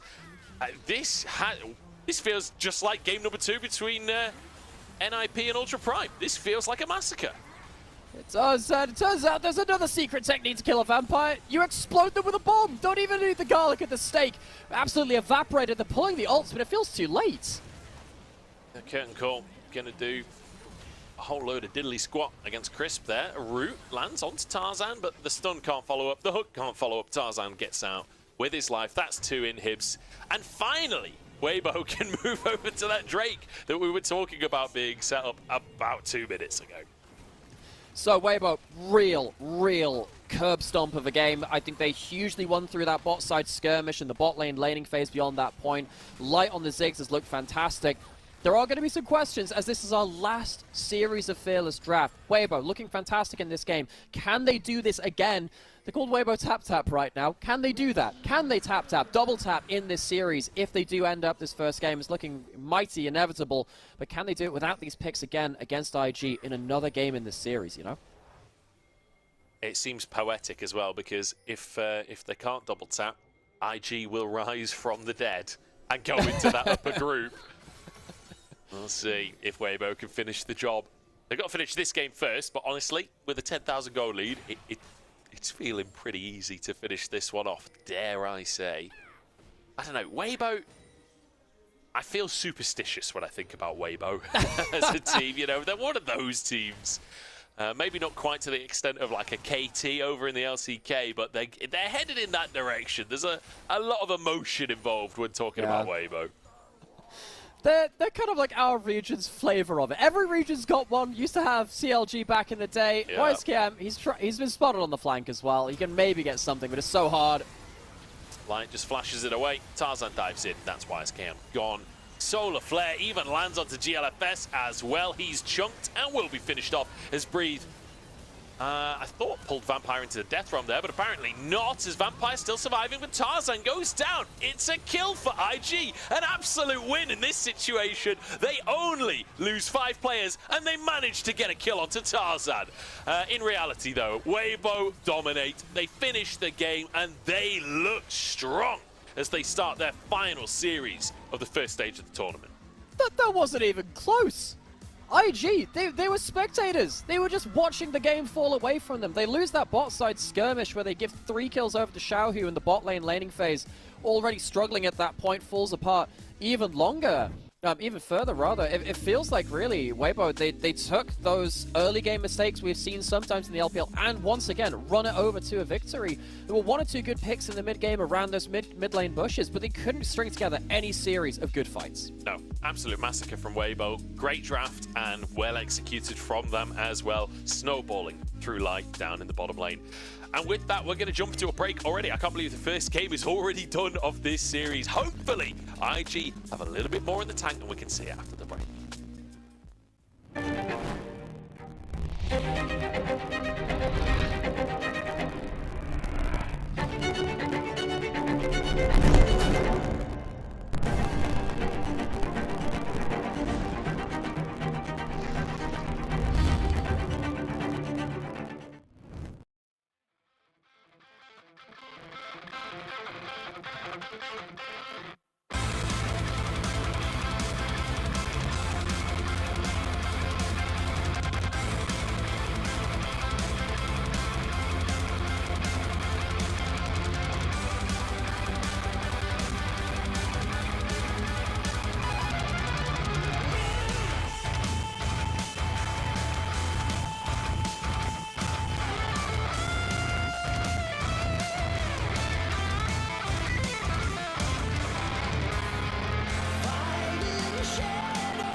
Welcome back to the LPL, everybody, and welcome back to this beautiful sequence of play from Xiaohu.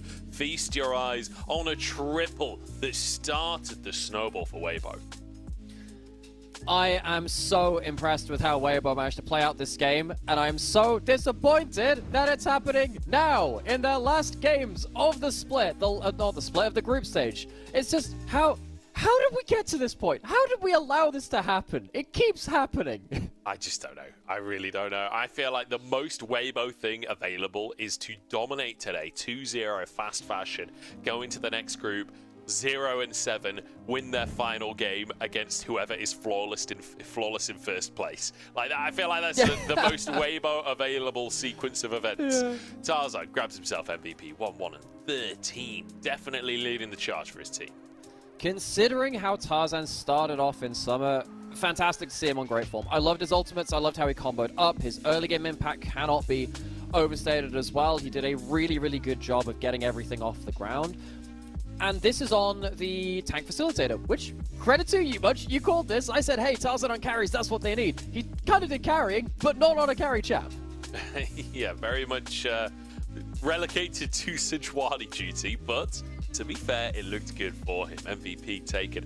Kind of surprised Xiaohu didn't get the MVP, to be honest, after that triple kill early, but I guess Tarzan was really the driving force behind a lot of those plays. Light as well, getting massive value out of the Ziggs pick. And the whole team just rallied behind Light in terms of strategy. Yes, Tarzan walks away with the MVP. I think that makes a lot of sense. He did a lot of early game work. I think you could have also given it over to Xiaohu or Light as well. I can understand the logic for any of them. The fact that they could rally behind that Ziggs pick, because it was so obvious and so powerful what it could do, is really important. How do you do that again? They are Weibo Tap right now. That's their current name. They need to get the other tap. They got to get a second series, a second game within the series. That's where the difficulty comes in. They don't have the Tristana. They don't have that Ziggs. They don't have that.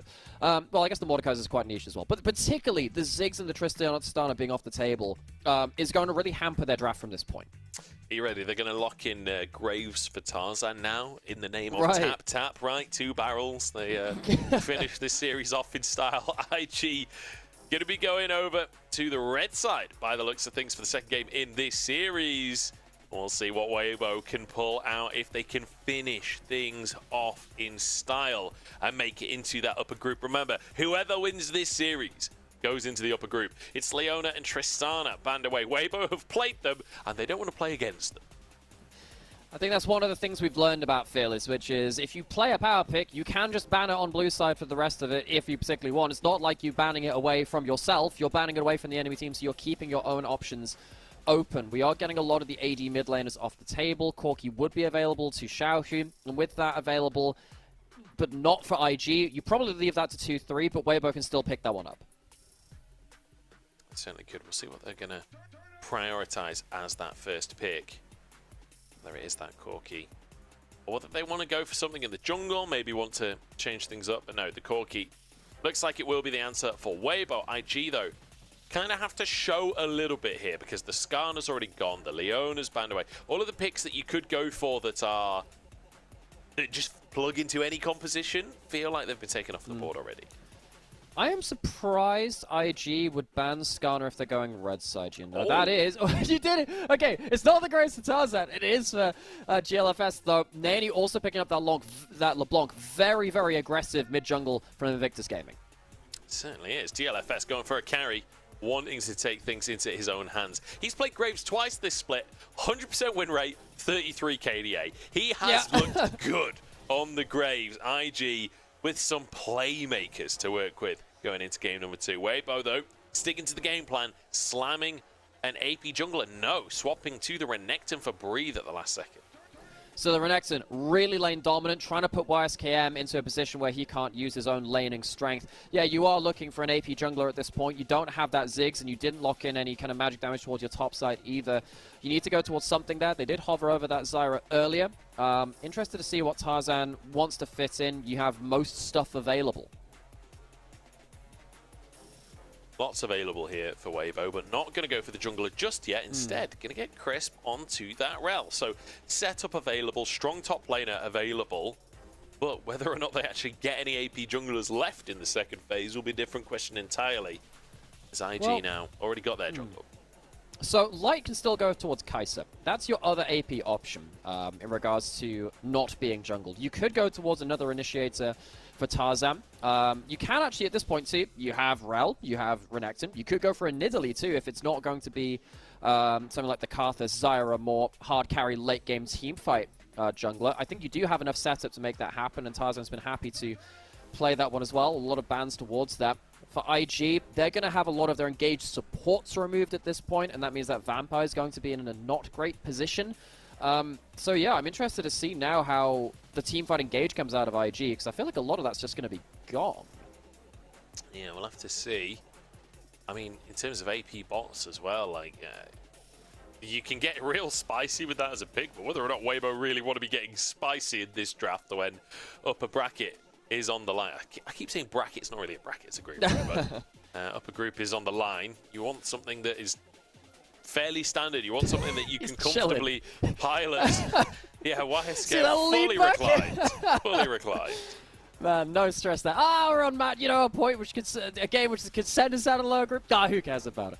IG banning away all of the arboreal threats towards Tarzan. There is still that Karthus available. There's still the Lilia as well, and the Nidalee. Plenty of options in regards to jungle. They can still go towards that Kai'Sa as well, if they particularly want to.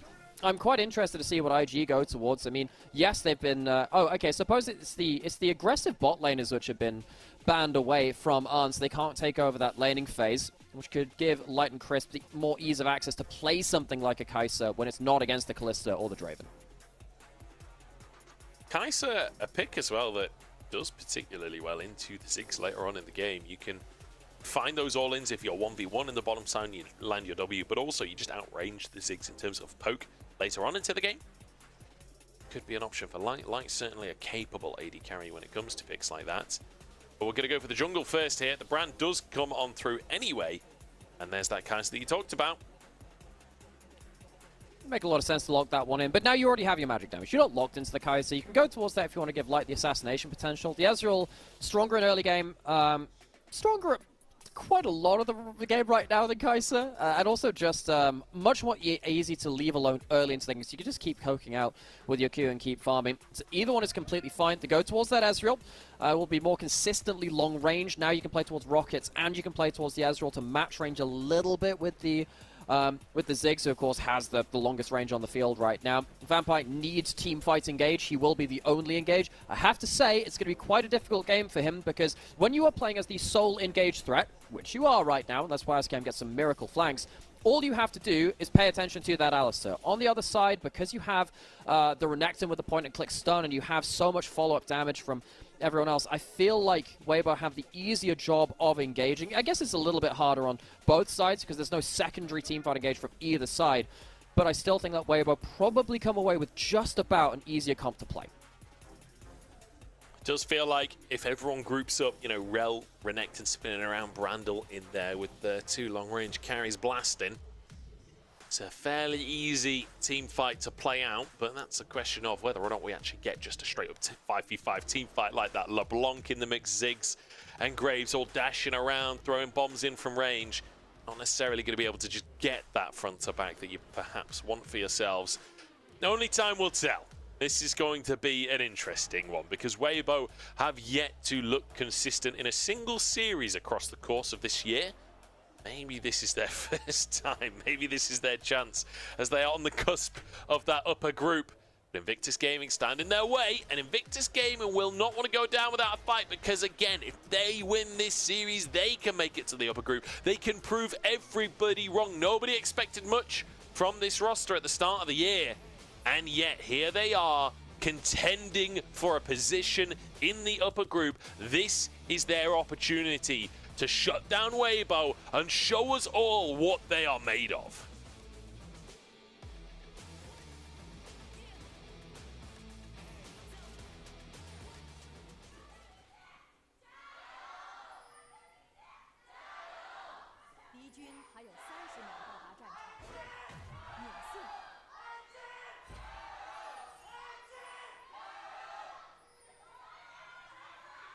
Tell you what, there are a lot of IG fans in the house It's been a while since IG have had notable results, so it's worth kind of calling out the fact that the fans are starting to get a little bit behind this team. First round robin was pretty awful. Second round robin, a lot better from them. It feels like some of the fans have still managed to hold on for this very last series to see if they can make it through. Certainly feels that way. Xiaohu trying to get a ward down. Oh! Couldn't quite get a quick enough auto reset there for GLFS. Will be spotted on his chickens. Tarzan, not quite spot on the other side just yet. Xiaohu's going to walk over and get himself a good trade there. Also denies the first strike proc from Nani. So Nani doesn't get the first strike, loses a huge amount of HP to that level 1 Gatling gun. It is the double first strike over from IG. If Xiaohu suddenly... I can't believe he's had an entire year of really not having good games. If he ends up getting this series to go through after the triple kill and then early lane dominance, maybe we'll see if that can continue in this game. That would be just so fitting for Weibo. It really would. It would epitomize this team for me, honestly, as Vampire gets a knock up onto Crisp. Ziggs does surprisingly decent in the level 1 trades, considering his passive and his Q. It does quite a lot of damage, but knocked up here and gives Light an opportunity to get a bit of damage down. I mean, Nani just zoned a million miles away. Hey, like, losing that level 1 trade off the back of warding for your jungler, and then Xiaohu just gets that open fire. This is going to feel really, really rough, and it's going to be a little while before things start to feel more even again for Nani, because you don't get to get that HP back. Oh, Breathe also laning phase has been pretty spectacular. I think that Breathe... How do you view Breathe? Breathe is one of those players which I think, given the state of Weibo, deserves a lot of props. He has had 1 or 2 bad games, but he's also been probably the best performing member of Weibo so far in the entirety of the group stage, even in their worst games. Tarzan found out by GLFS. Smoke screen comes down. That's going to be the passive proc for Tarzan, but that's all Tarzan's got for a while. Nani trades aggressively onto Xiaohu's. GLFS starts his blue buff now, but Tarzan, he's not done with this action just yet. Remember, that ward was already on the blue buff, so he had full vision of GLFS. Crisp has moved over. Tarzan really wants to steal this away. Light on his way, but Arn a level advantage over Light, so that's not a 1v1 that Light actually wants anymore, and Arn's chasing for more as double Pillar of Flame comes through from Tarzan. GLFS is burning, and that's first blood for Crisp. Rejoins the roster and starts game 2 strong. Oh, wait a second! Oh, just 1v1 Light in the meantime. Crisp maybe can find something. He's got flash available. He's got red buff, but no! Vampire punts him away. But now Vampire, he's got everything on cooldown. Tarzan flashes towards Arn. Surely he goes down, but Tarzan is the one to fall! A bonus kill before the jungler drops. Oh, but it's still not a great wave stay. Arn's going to lose a little bit here and be able to teleport back in. The grand scheme of things is somehow 2 for 2. The big loser is GLFS, who loses a lot of jungle farm, and he ends up dying and getting no kill participation on the other side. Arn, once again, a hero, though, for Invictus Gaming. This guy does so much. Wins the 1v1, gets to combo up with Vampire at the end of this too. He's a level up on Light, and I think that Light really does disrespect the Ziggs early damage. Ends up going straight into him. And yes, the minefield misses, but he's still a level down. He doesn't have himself all of the stats. Tries to flash predict, doesn't end up getting it. And even with the Conqueror, can't quite get himself the kill. Nice flash from Arn, forces the movement, so he's in range for the passive and gets that final auto in. So Light just getting a little bit outplayed there. Arn then TP back into that bottom lane as well, so slightly down in CS, lost a lot of CS during that previous play, but ultimately, because he got that kill, he's going to be ever so slightly up in gold. Yeah. Have to say, IG, you know, I thought that this team would be in really big trouble once they separated Arn and Wink. I think Wink going over to EDG has really helped EDG. The veterancy of both those players, and the duo was so special too. Both were previous AD carries for IG. They were both weirdly Draven players too. IG has a way of collecting them. But Arn, I think, has really flourished even outside of those wings. And he does have flash, might have to blow it. No, just distorts back. But still, I think that Arn has just done so much work on the side of IG. He has, for me, been by far their best player and has been doing some magnificent work on the Ziggs as well. Oh, Nani's in so much trouble here. Distorts away. And actually is not in that much trouble. He's fine. Just W's away and keeps himself safe. Xiaohu does get a tower play in the meantime, and Tarzan just going to help him shove this next wave in as well. Xiaohu off to the races in this one, and all off the back of that level 1 trade. That's a really pain point as well because Tarzan gets the passive spread onto him through the E, so the blaze starts affecting him, and the extra damage from the E as well. It means that it gets Nani's passive, which means he is now much less safe, has to farm under that turret, and has just been ceding control over to Xiao, who has been having so far some of his best games of the group stage. I can't believe he's done it for this series. It is such perfect timing for them. Weibo, control in mid lane. Yes, some gold down in bot side because of Arn's wonder plays on the Ziggs, which he's done very, very well on before. Need to see whether Weibo can stop that Ziggs getting online in the same way that Light did before. Oh, Xiao wants to punish Nani, trying to finish the wave using his ultimate vampire here to protect his mid laner, but he's way overstepped for the play. And Tarzan picks up a freebie. And that, we talked a lot about stakes in this game. That stake has been well and truly barbecued at this point. Vampire goes down, and you like that one, yeah. Griffith going to be at that bot side taking that Gromp. The problem is, when your supports are both roaming and then one of them dies, you just have one less big playmaking tool to work around for your carries. And that means that GLFS is alone in this bot side, watching currently just the Dragon go down for free. Yeah, it does look like GLFS does want to influence this play, wants to get involved. Like, not willing to step back into Pixel Brush to finish the ward, but that will be Drake going down just about. Weibo grab the objective. Tarzan no flash. Can they get out is the question. Tarzan's caught in the back of the pit, not level 6 just yet, and blown to smithereens, as is Crisp. No shield as he gets over the wall. GLFS flashes to follow. Crisp gets a stun, gets a bit of move speed, but he's so slow, and GLFS will have the dash any second now, but Crisp remounts and he gets out. The satchel charge brought him closer to the wall, which meant he could hop over. Such close things. And in the last game, it felt like it was a bot-side Dragon skirmish, which led Weibo to a huge snowball victory. IG potentially could have looked for the same, but they couldn't quite manage it. It's going to be the Dragon going over towards Weibo, and not quite the same amount of gold going over to IG as it did to Weibo in that previous game. So, all things considered, much more even in the early game. IG are contending a little bit better. Weibo still have built themselves a minor gold lead, but it's less than 1,000 for the time being. Tarzan wants to change that fact as he starts those chickens off. Drake was taken. Take another look, as Vampire was the one to start it all off. Yeah, he died before this play started. Comes through, gets the Ziggs combo 3. Still level 3, by the way. But hey, that's enough. This satchel charge ends up saving Crisp's life, though. So Arn, as much as we praised him, not so great there, and they won't even show the escape because it was too magnificent to be replayed again. You had to be there. And on top of that, during the replay, Tarzan not only got the chickens, he also takes the red buff away from GLFS, so you can see 12 CS up in the jungle, 3 full camps ahead of his counterpart. And while GLFS does those Krugs on the top side, the grubs have been started by Tarzan, and we all know how fast Brand can finish those off. No chance of contestation from GLFS. So, Weibo, all neutral objectives so far in this game. It's looking pretty hunky-dory for them. Why have we not had a barbecue Brand yet? I feel like that is one of the easiest skins you could do in the game. That's how you make your money, folks. You get barbecue Brand. I would like that. You could do a whole barbecue series, couldn't you? Because you could have barbecue Rumble as well. True. We have Leona already. She's got that already. She has the sausage on the sword, which is great. Yeah.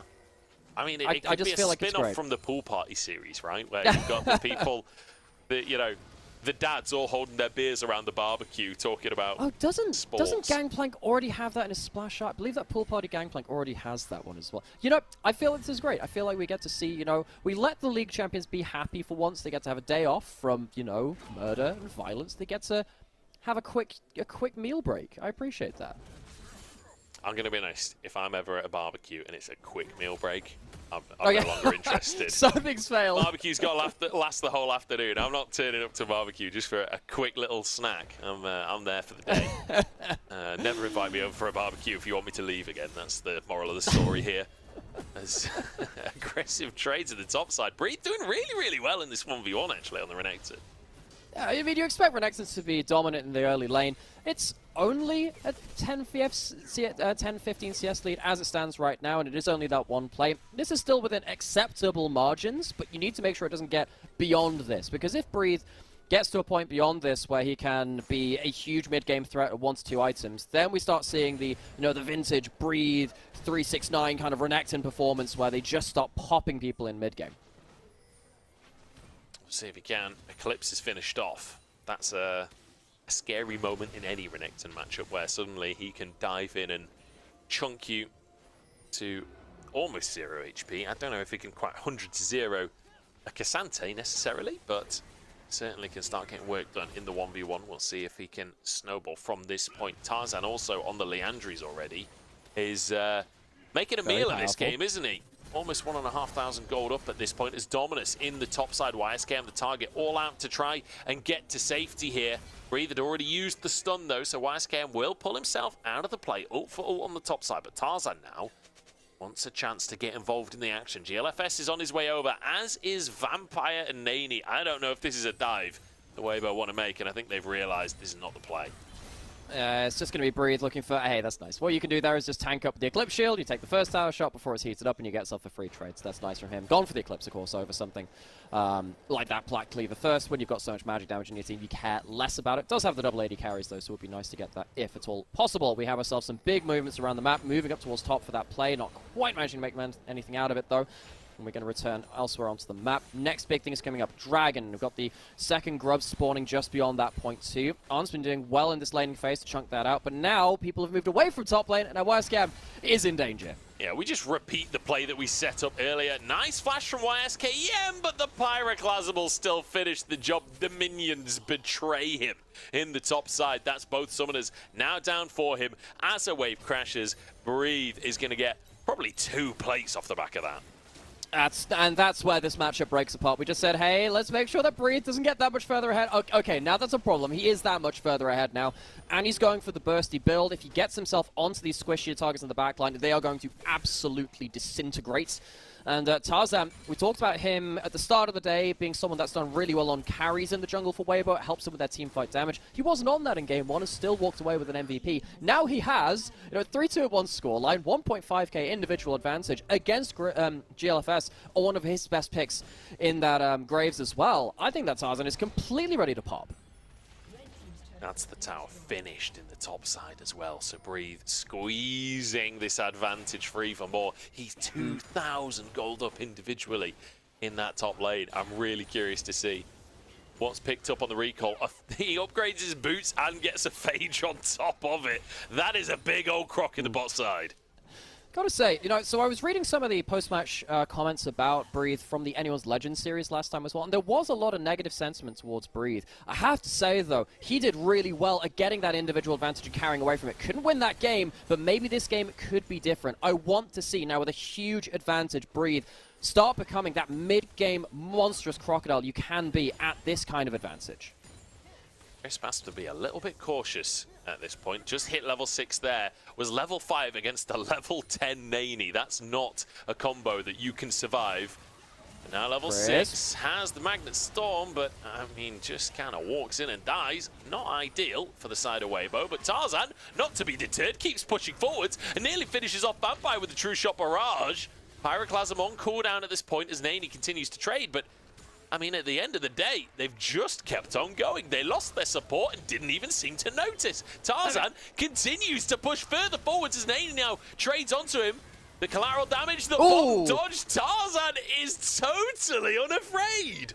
He just doesn't care. He walks forward, no mobility. I've got my own 2 feet and a pair of boots on them. That's enough. Xiao, who also playing on the limit there too. He has had much better series, cashed in that cult. While this is happening, Breathe gets himself even more gold out of that bot side and denies more gold to IG as a wave hits that tower. The Herald isn't taken. Yes, there is 1 kill. Someone had to face check that, and I have to say, Chris, even though he does die for the attempt, someone kind of had to. It's not the most egregious death ever. Weibo were in position on a strategic sense to make sure that it didn't matter. Now, what that means is that Weibo, they still have their lanes pushed in across the map. IG will have to deal with them, and big problem with IG now is that they are getting to a point where any one of several members from this top side, particularly from Weibo, can just pop off in one of these team fights if they approach it wrong. Yeah, look at the Fog of War.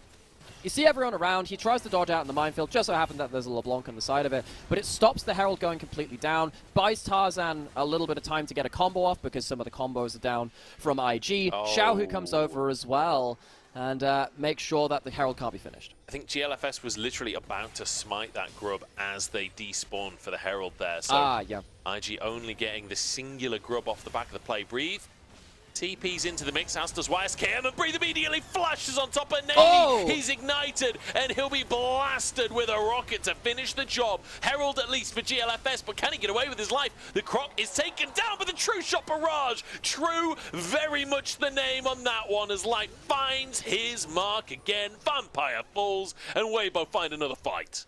What did we say? IG, they needed to be aware that any one of these topside members could start popping off in these team fights. This time it's Breathe, instant turnaround.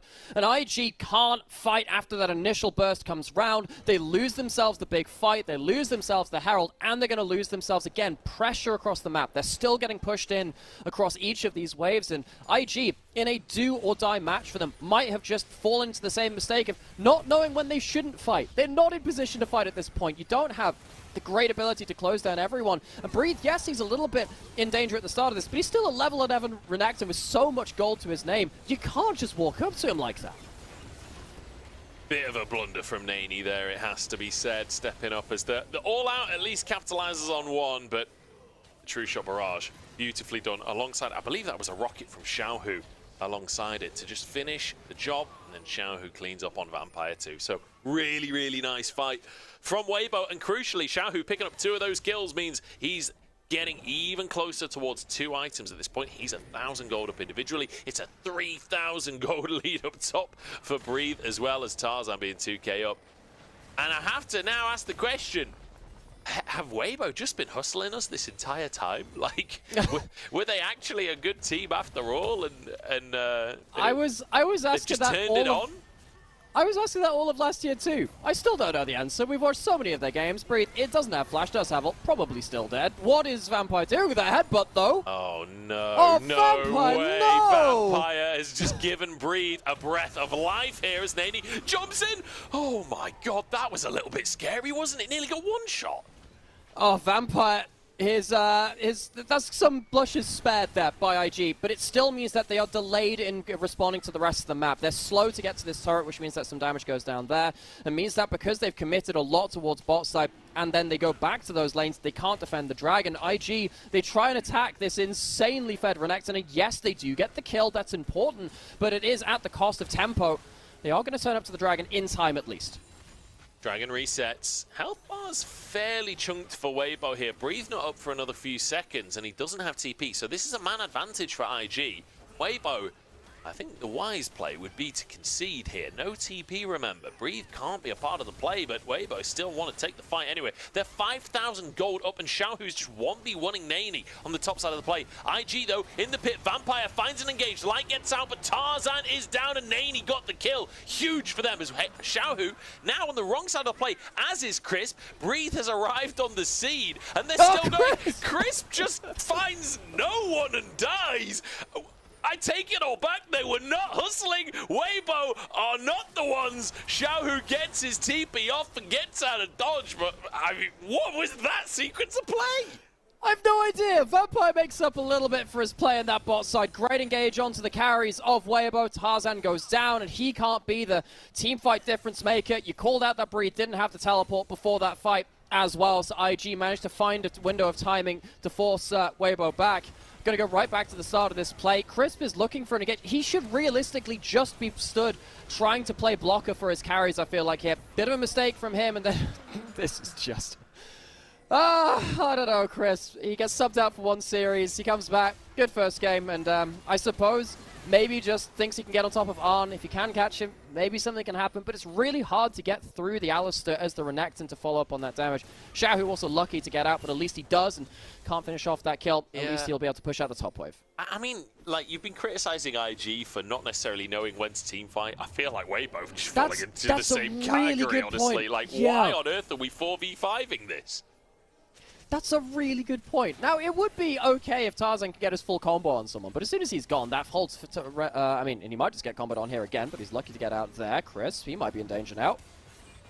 He's galloping away as the horse is jolting about like crazy. GLFS will... Oh no, Tarzan actually grabbed the Scuttle Crab. That's a bit unfortunate for GLFS. Does mean that the vision cleared away by Weibo. As Breathe now trying to put some pressure on the side lane. Still a 4,000 gold lead in favor of Weibo, but 2 Drakes for IG off of the back of that last one does give them at least some advantage on the map, you know, at least something that they can play towards. Yeah, it's not going to be as easy as that for Weibo. It looked like with the huge advantages they got through topside, that could just be lights out. It's not quite as easy as that now. I think that with the extra Mountain Dragon going towards particularly that Cassante, that becomes a bit scary. So you need to make sure that they don't keep getting stacked. However, you're about to get the double Muramana transformations for Weibo's carries. That's when I think they start really turning on the afterburners again. Xiao, who has already been really dealing with Nani so well from the early laning phase. Now, Nani's a player which I've given a lot of props to for this group stage. Role swapped from top lane to mid lane, subbed in, subbed out of this roster throughout much of 2023. But this series, he's been targeted, and he might just go down. As a Seeker's arm guard, that's going to be broken now. Has to flash, will get out with his life. And it's in trade for a TP from Arn and from YSKM as they look for an answer onto Weibo. But the Pyroclasm goes in, and that forces IG away. Breathe now TP's into the play. Pillar of Flame is there. Lots of burn damage out from Tarzan as Breathe just jumps onto the backline. And Arn is almost one shot. There he is, culled along with the rest of the Meek. And IG only 2 remain as Weibo walk towards the Baron. And they have so much damage available to them. They take a fight just as they get those Muramana transformations, and IG get absolutely obliterated. They don't end up consolidating that side lane. They lose that GLFS. He could look over this, but I don't think there's any hope of him getting a steal. I feel like he's got to try at this point. That's your last ditch effort. He's trying. Really. He's trying. He's going to try and get in, but they can just jump on top of him. He's gone. GLFS removed from the equation.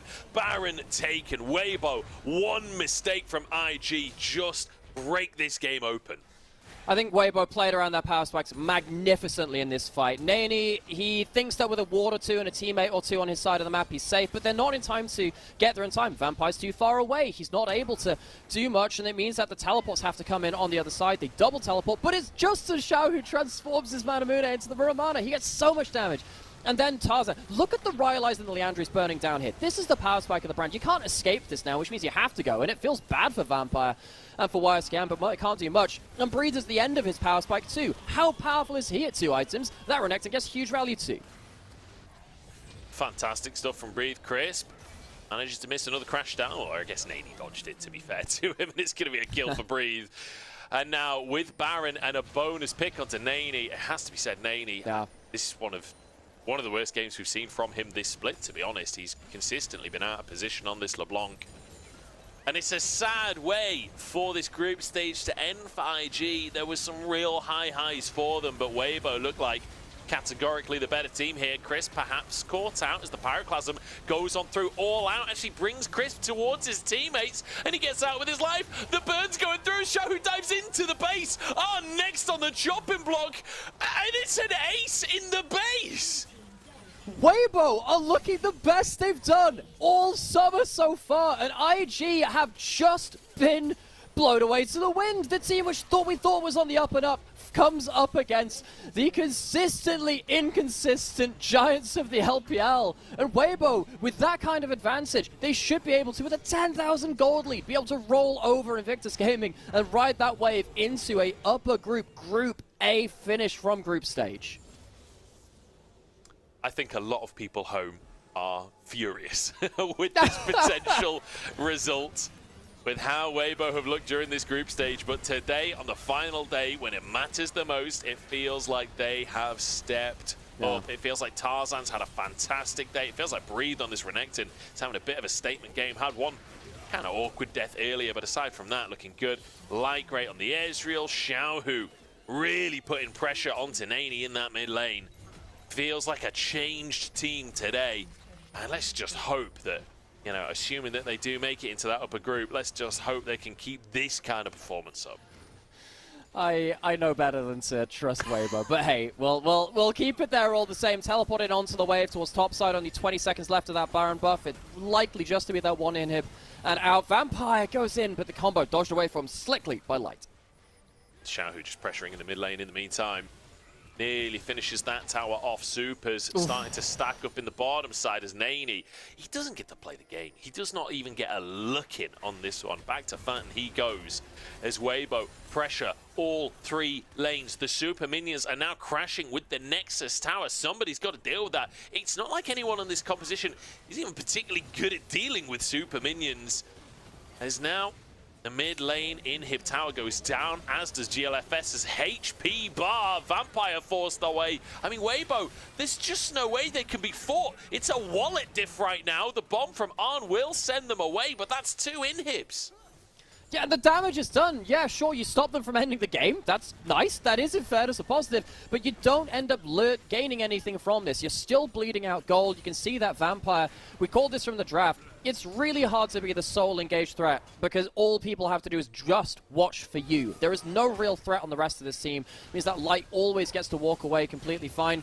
I think Griffith is very lucky there that there's no combo up from Tarzan. It was just used on the Wolves. Dragon is alive. IG might go towards that. But the problem is, it's not Mountain Soul. And if they leave their base, they might just lose the game. It could be another Dragon for Nexus trade. Weibo, I think they are more than set up to take this game home. That feel when you just use your smite on the Wolves and Tarzan's taking your blue. GLFS now going to be chased down the lane. He wanted a Gromp, he wanted a blue buff. All he'll find is death, stepping way too far out. And I think that might just be all she wrote. IG, they have really been shown just not to understand how to play side lanes in this game. They've been slow to defend Naney. Naney's been out of position. They've been slow to defend everyone, and Naney, he's going to fall. Bad to worse here for the solo laners of IG. And, well, Naney specifically, it's unfair to lump YSK in there.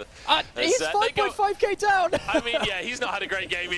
Let's be honest, I don't want to single anyone out on IG because it's not been a great game for the whole team, to be honest. Poor Arn, struggling away on this Ziggs here. Is now Weibo pushing underneath the Nexus towers. It's an easy fight win. It's an easy game for them. 20-9, an under 30-minute win as they force the Nexus down. Tarzan hides behind the minions. The shotgun can't find anything. 25 stacks as Weibo will qualify for the upper group in the second stage of the LPL.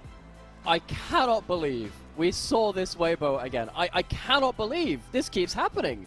How do they keep getting away with it? This team, Weibo, why can't we have this for the whole of the group stage? Why can't we see how they played today, how they played against anyone's Legend when they beat them in that series as well? I want to see this team do well, but I don't want to have to deal with the fact that this team is firing and it feels like not even half its cylinders for the majority of the series. This is a great series today. I loved how they played through laning phase. I love how Tarzan played through early game. I loved how they played through side lanes later on with both of their solo lanes. Xiaohu and Breathe had incredible performances. I think this is an overall diff at every single role. But why can't we see this more? I do not have an answer for you, I'm afraid. I just do not have an answer. Weibo feels like they are starting to warm up again, dare I say. But I mean, who knows? Who knows with this team? But they've made it into the upper group. And I think fans at home will be split on this one because I know there's a lot of people that love this roster. I know there's a lot of people that want to see success for these players. But I think there's also a lot of people that want to see justice for the performances in this group stage. After all of that, after the absolute abject chaos of Group D, the 3 teams that everyone kind of expected to make it out have made it out. But it just doesn't make sense the way that this all panned out. It doesn't add up for me. I don't even know what to say. I'm speechless with Group D. I'm sick of it. I'm sick of it. I feel like I'm going to wake up a few days earlier and I'm going to run through this again and we could have completely different results. This group really kept us waiting until the final day. But, you know, if Weibo play like this, they do deserve to be in the Ascension group. They deserve to be with the best teams in the LPL. They do. But it's just about seeing that on a more consistent basis. They are the one team in this group to take down anyone's Legend. That is something to put in their cap, or at least a feather to put there. But, you know, on the other hand, you know, we could have just as easily today seen Weibo show their lower level of form and IG to turn up a lot better. I think it's sad for IG and their fans as well. Of course, the legacy organization in the LPL as well. They did improve in that second round robin. They needed to improve in that second round robin, but they did, and that should set them up well for the lower group as well, the Nirvana group with the other teams in the bottom 2 of every group across the LPL. I am now very, very intrigued because I've said for multiple groups now that I thought that the bottom two teams would do well in that group. I feel like, you know, EDG's look better than I thought they would do. I think that TT looked better than I thought they would do as well from that same group with FPX and JDG. I think Ultra Prime and IG should do well, weirdly, if they continue on the level of form which they've had, particularly because we have standard drafting coming through to the next stage as well. Very, very a large amount of moving parts to see, okay, which games look best from these teams? Is it with certain champions? Can they get them multiple times within a series? Does that change things too? I'm very excited to see where this goes next. Yeah, definitely. I mean, this teams like WE and RNG, right, where WE should have looked better than they did towards the end of the group stage, and whether or not they can, you know, return to form in that regard. But we'll talk about that later. For now, let's take a look at some stats from that game. Arn doing his utmost, doing his damnedest. 10k more than Tarzan. Like, it's kind of impressive, honestly, considering how that game went. I really think Arn has put himself into the conversation for one of the best bot laners in the league, legitimately, even though he's been on this roster. I think every other member of IG has had their ups and downs. YSKM, his first series back against Ultra Prime looked fantastic. His series today looked not great. I think that GLFS and Nani, they look great versus NIP in their win versus them. They didn't look great in a lot of their other series. I think that Vampire has been very up and down too. Some fantastic moments like the last series versus Ultra Prime. This series today was pretty poor from him too. It's been all over the place for everyone here. I feel like it's just Arn who's really putting in the legwork day in, day out, and continually having his own successful performances. I want to see if he can bring the rest of the team up to his level. He seems to be a shot caller for this team too. It wasn't enough today versus Weibo, but I'm just saying, justice for Arn, man. This guy's good. Yeah, poor Arn. He's been trying his utmost, and the fact that they managed to turn a kill around on Tarzan here as well. Arn did all he could. I don't think you can ask for much more from Arn across the course of this group stage. I will say Breathe, I think, was a highlight player for me in this one. Obviously, Tarzan and Shahu both really popping off as well, but Breathe having some really, really good fights on this Renekton. Obviously, this was the death where he sort of got pulled out of position by YSKM. Nicely done on the K'Sante. But aside from that moment, really, like, you couldn't have asked for much more from a Renekton. I think that Breathe's laning phase has been absolutely exceptional. So to give him a champion that can take a laning lead and then go into mid-game with that kind of power was really impactful in this game. And yeah, I think that Breathe, I'm walking away from this group stage saying, yes, he was a good addition to Weibo. You know, they've changed between top laners multiple times now. They've tried different top laners in and about the place. He came over from RNG while he was the best player on that roster too, and he's not had the cleanest summer. But then again, who has on Weibo? Really? You can't really look at anyone in there and say, oh, you know, they've all been fantastic. I do think that Breathe is someone which I want to see versus Arla again, versus Bin, versus 369, to see whether he can be on a team which can occasionally compete with the best. Can he show that he is also a top-tier player, as he has been in the past? Because he hasn't had much opportunity to show that for a while. I certainly hope so. I do feel that when you look at this roster, the caliber of talent should be in that upper group when they're performing, and today we've seen that performance. Crisp looking really good in the first game. I will say Crisp in this second game had some really, really awkward moments. Definitely room for improvement there from the Weibo support, to word it very politically. But overall, a solid series from Weibo, a much better series than what we've been able to see really all year from them. And hopefully, this is the beginning of more to come as well for them. I really, really, truly hope so. A lot of these players, very much beloved in the LPL. I want to see them performing. I think, for me, Xiaohu was the biggest step up today. Xiaohu, like a week ago versus today, totally different players. Oh, absolutely. I think that Xiaohu has been a bit AWOL for the last year or so. I think most of 2024 has been very poor from him. He currently holds the record for the most MVPs against him in his lane in the entirety of the LPL right now. I think so, like 7 MVPs in his lane. But he massively stood up today. So I really hope that he can continue in that level of form. I know it's a fool's hope sometimes with Weibo, but we can see what they can do. And somehow they make it through as top 3 out of Group D. Somehow they have earned it. Credit to them. And they look really, really good in the couple of series which they did win. But gosh, they have left us waiting for those performances, and there's only so many times we can say that, and only in as many ways.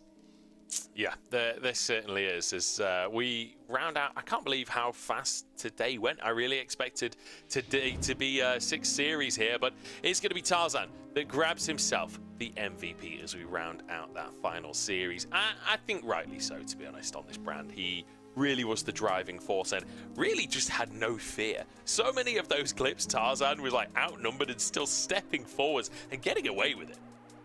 I think this is a really difficult set of MVP votes today, because I think you could have voted for Xiaohu. I think he ran over that mid lane to the point where Nani was not a factor. I think that colored the entire game. I think that Breathe did the same. Breathe had an insane individual advantage. But yeah, you're absolutely right. It was a dangerous game to play the brand in. We saw a couple of times he was comboed by the Alistair Ziggs and there wasn't much counterplay, but he still managed to have a 25 stack Medshot at the end of the game, or the mobile carry AP jungler. So yeah, double MVP from him. Considering how he started Summer, big step up from him too.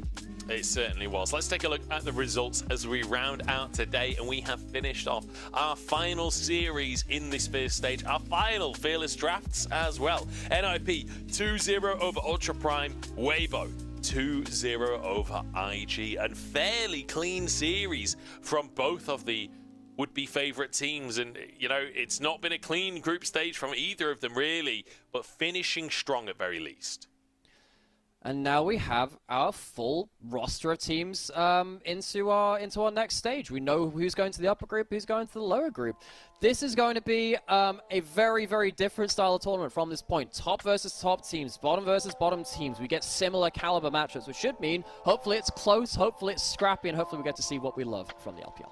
Hopefully. We're going to go onto a bit of a hiatus for the next few days, and then we get into the meat and potatoes of the LPL. Thank you so much for watching today, everyone. I've been joined by Nymera. We'll see you in a few days' time, but until then, we'll see you in Champ Select.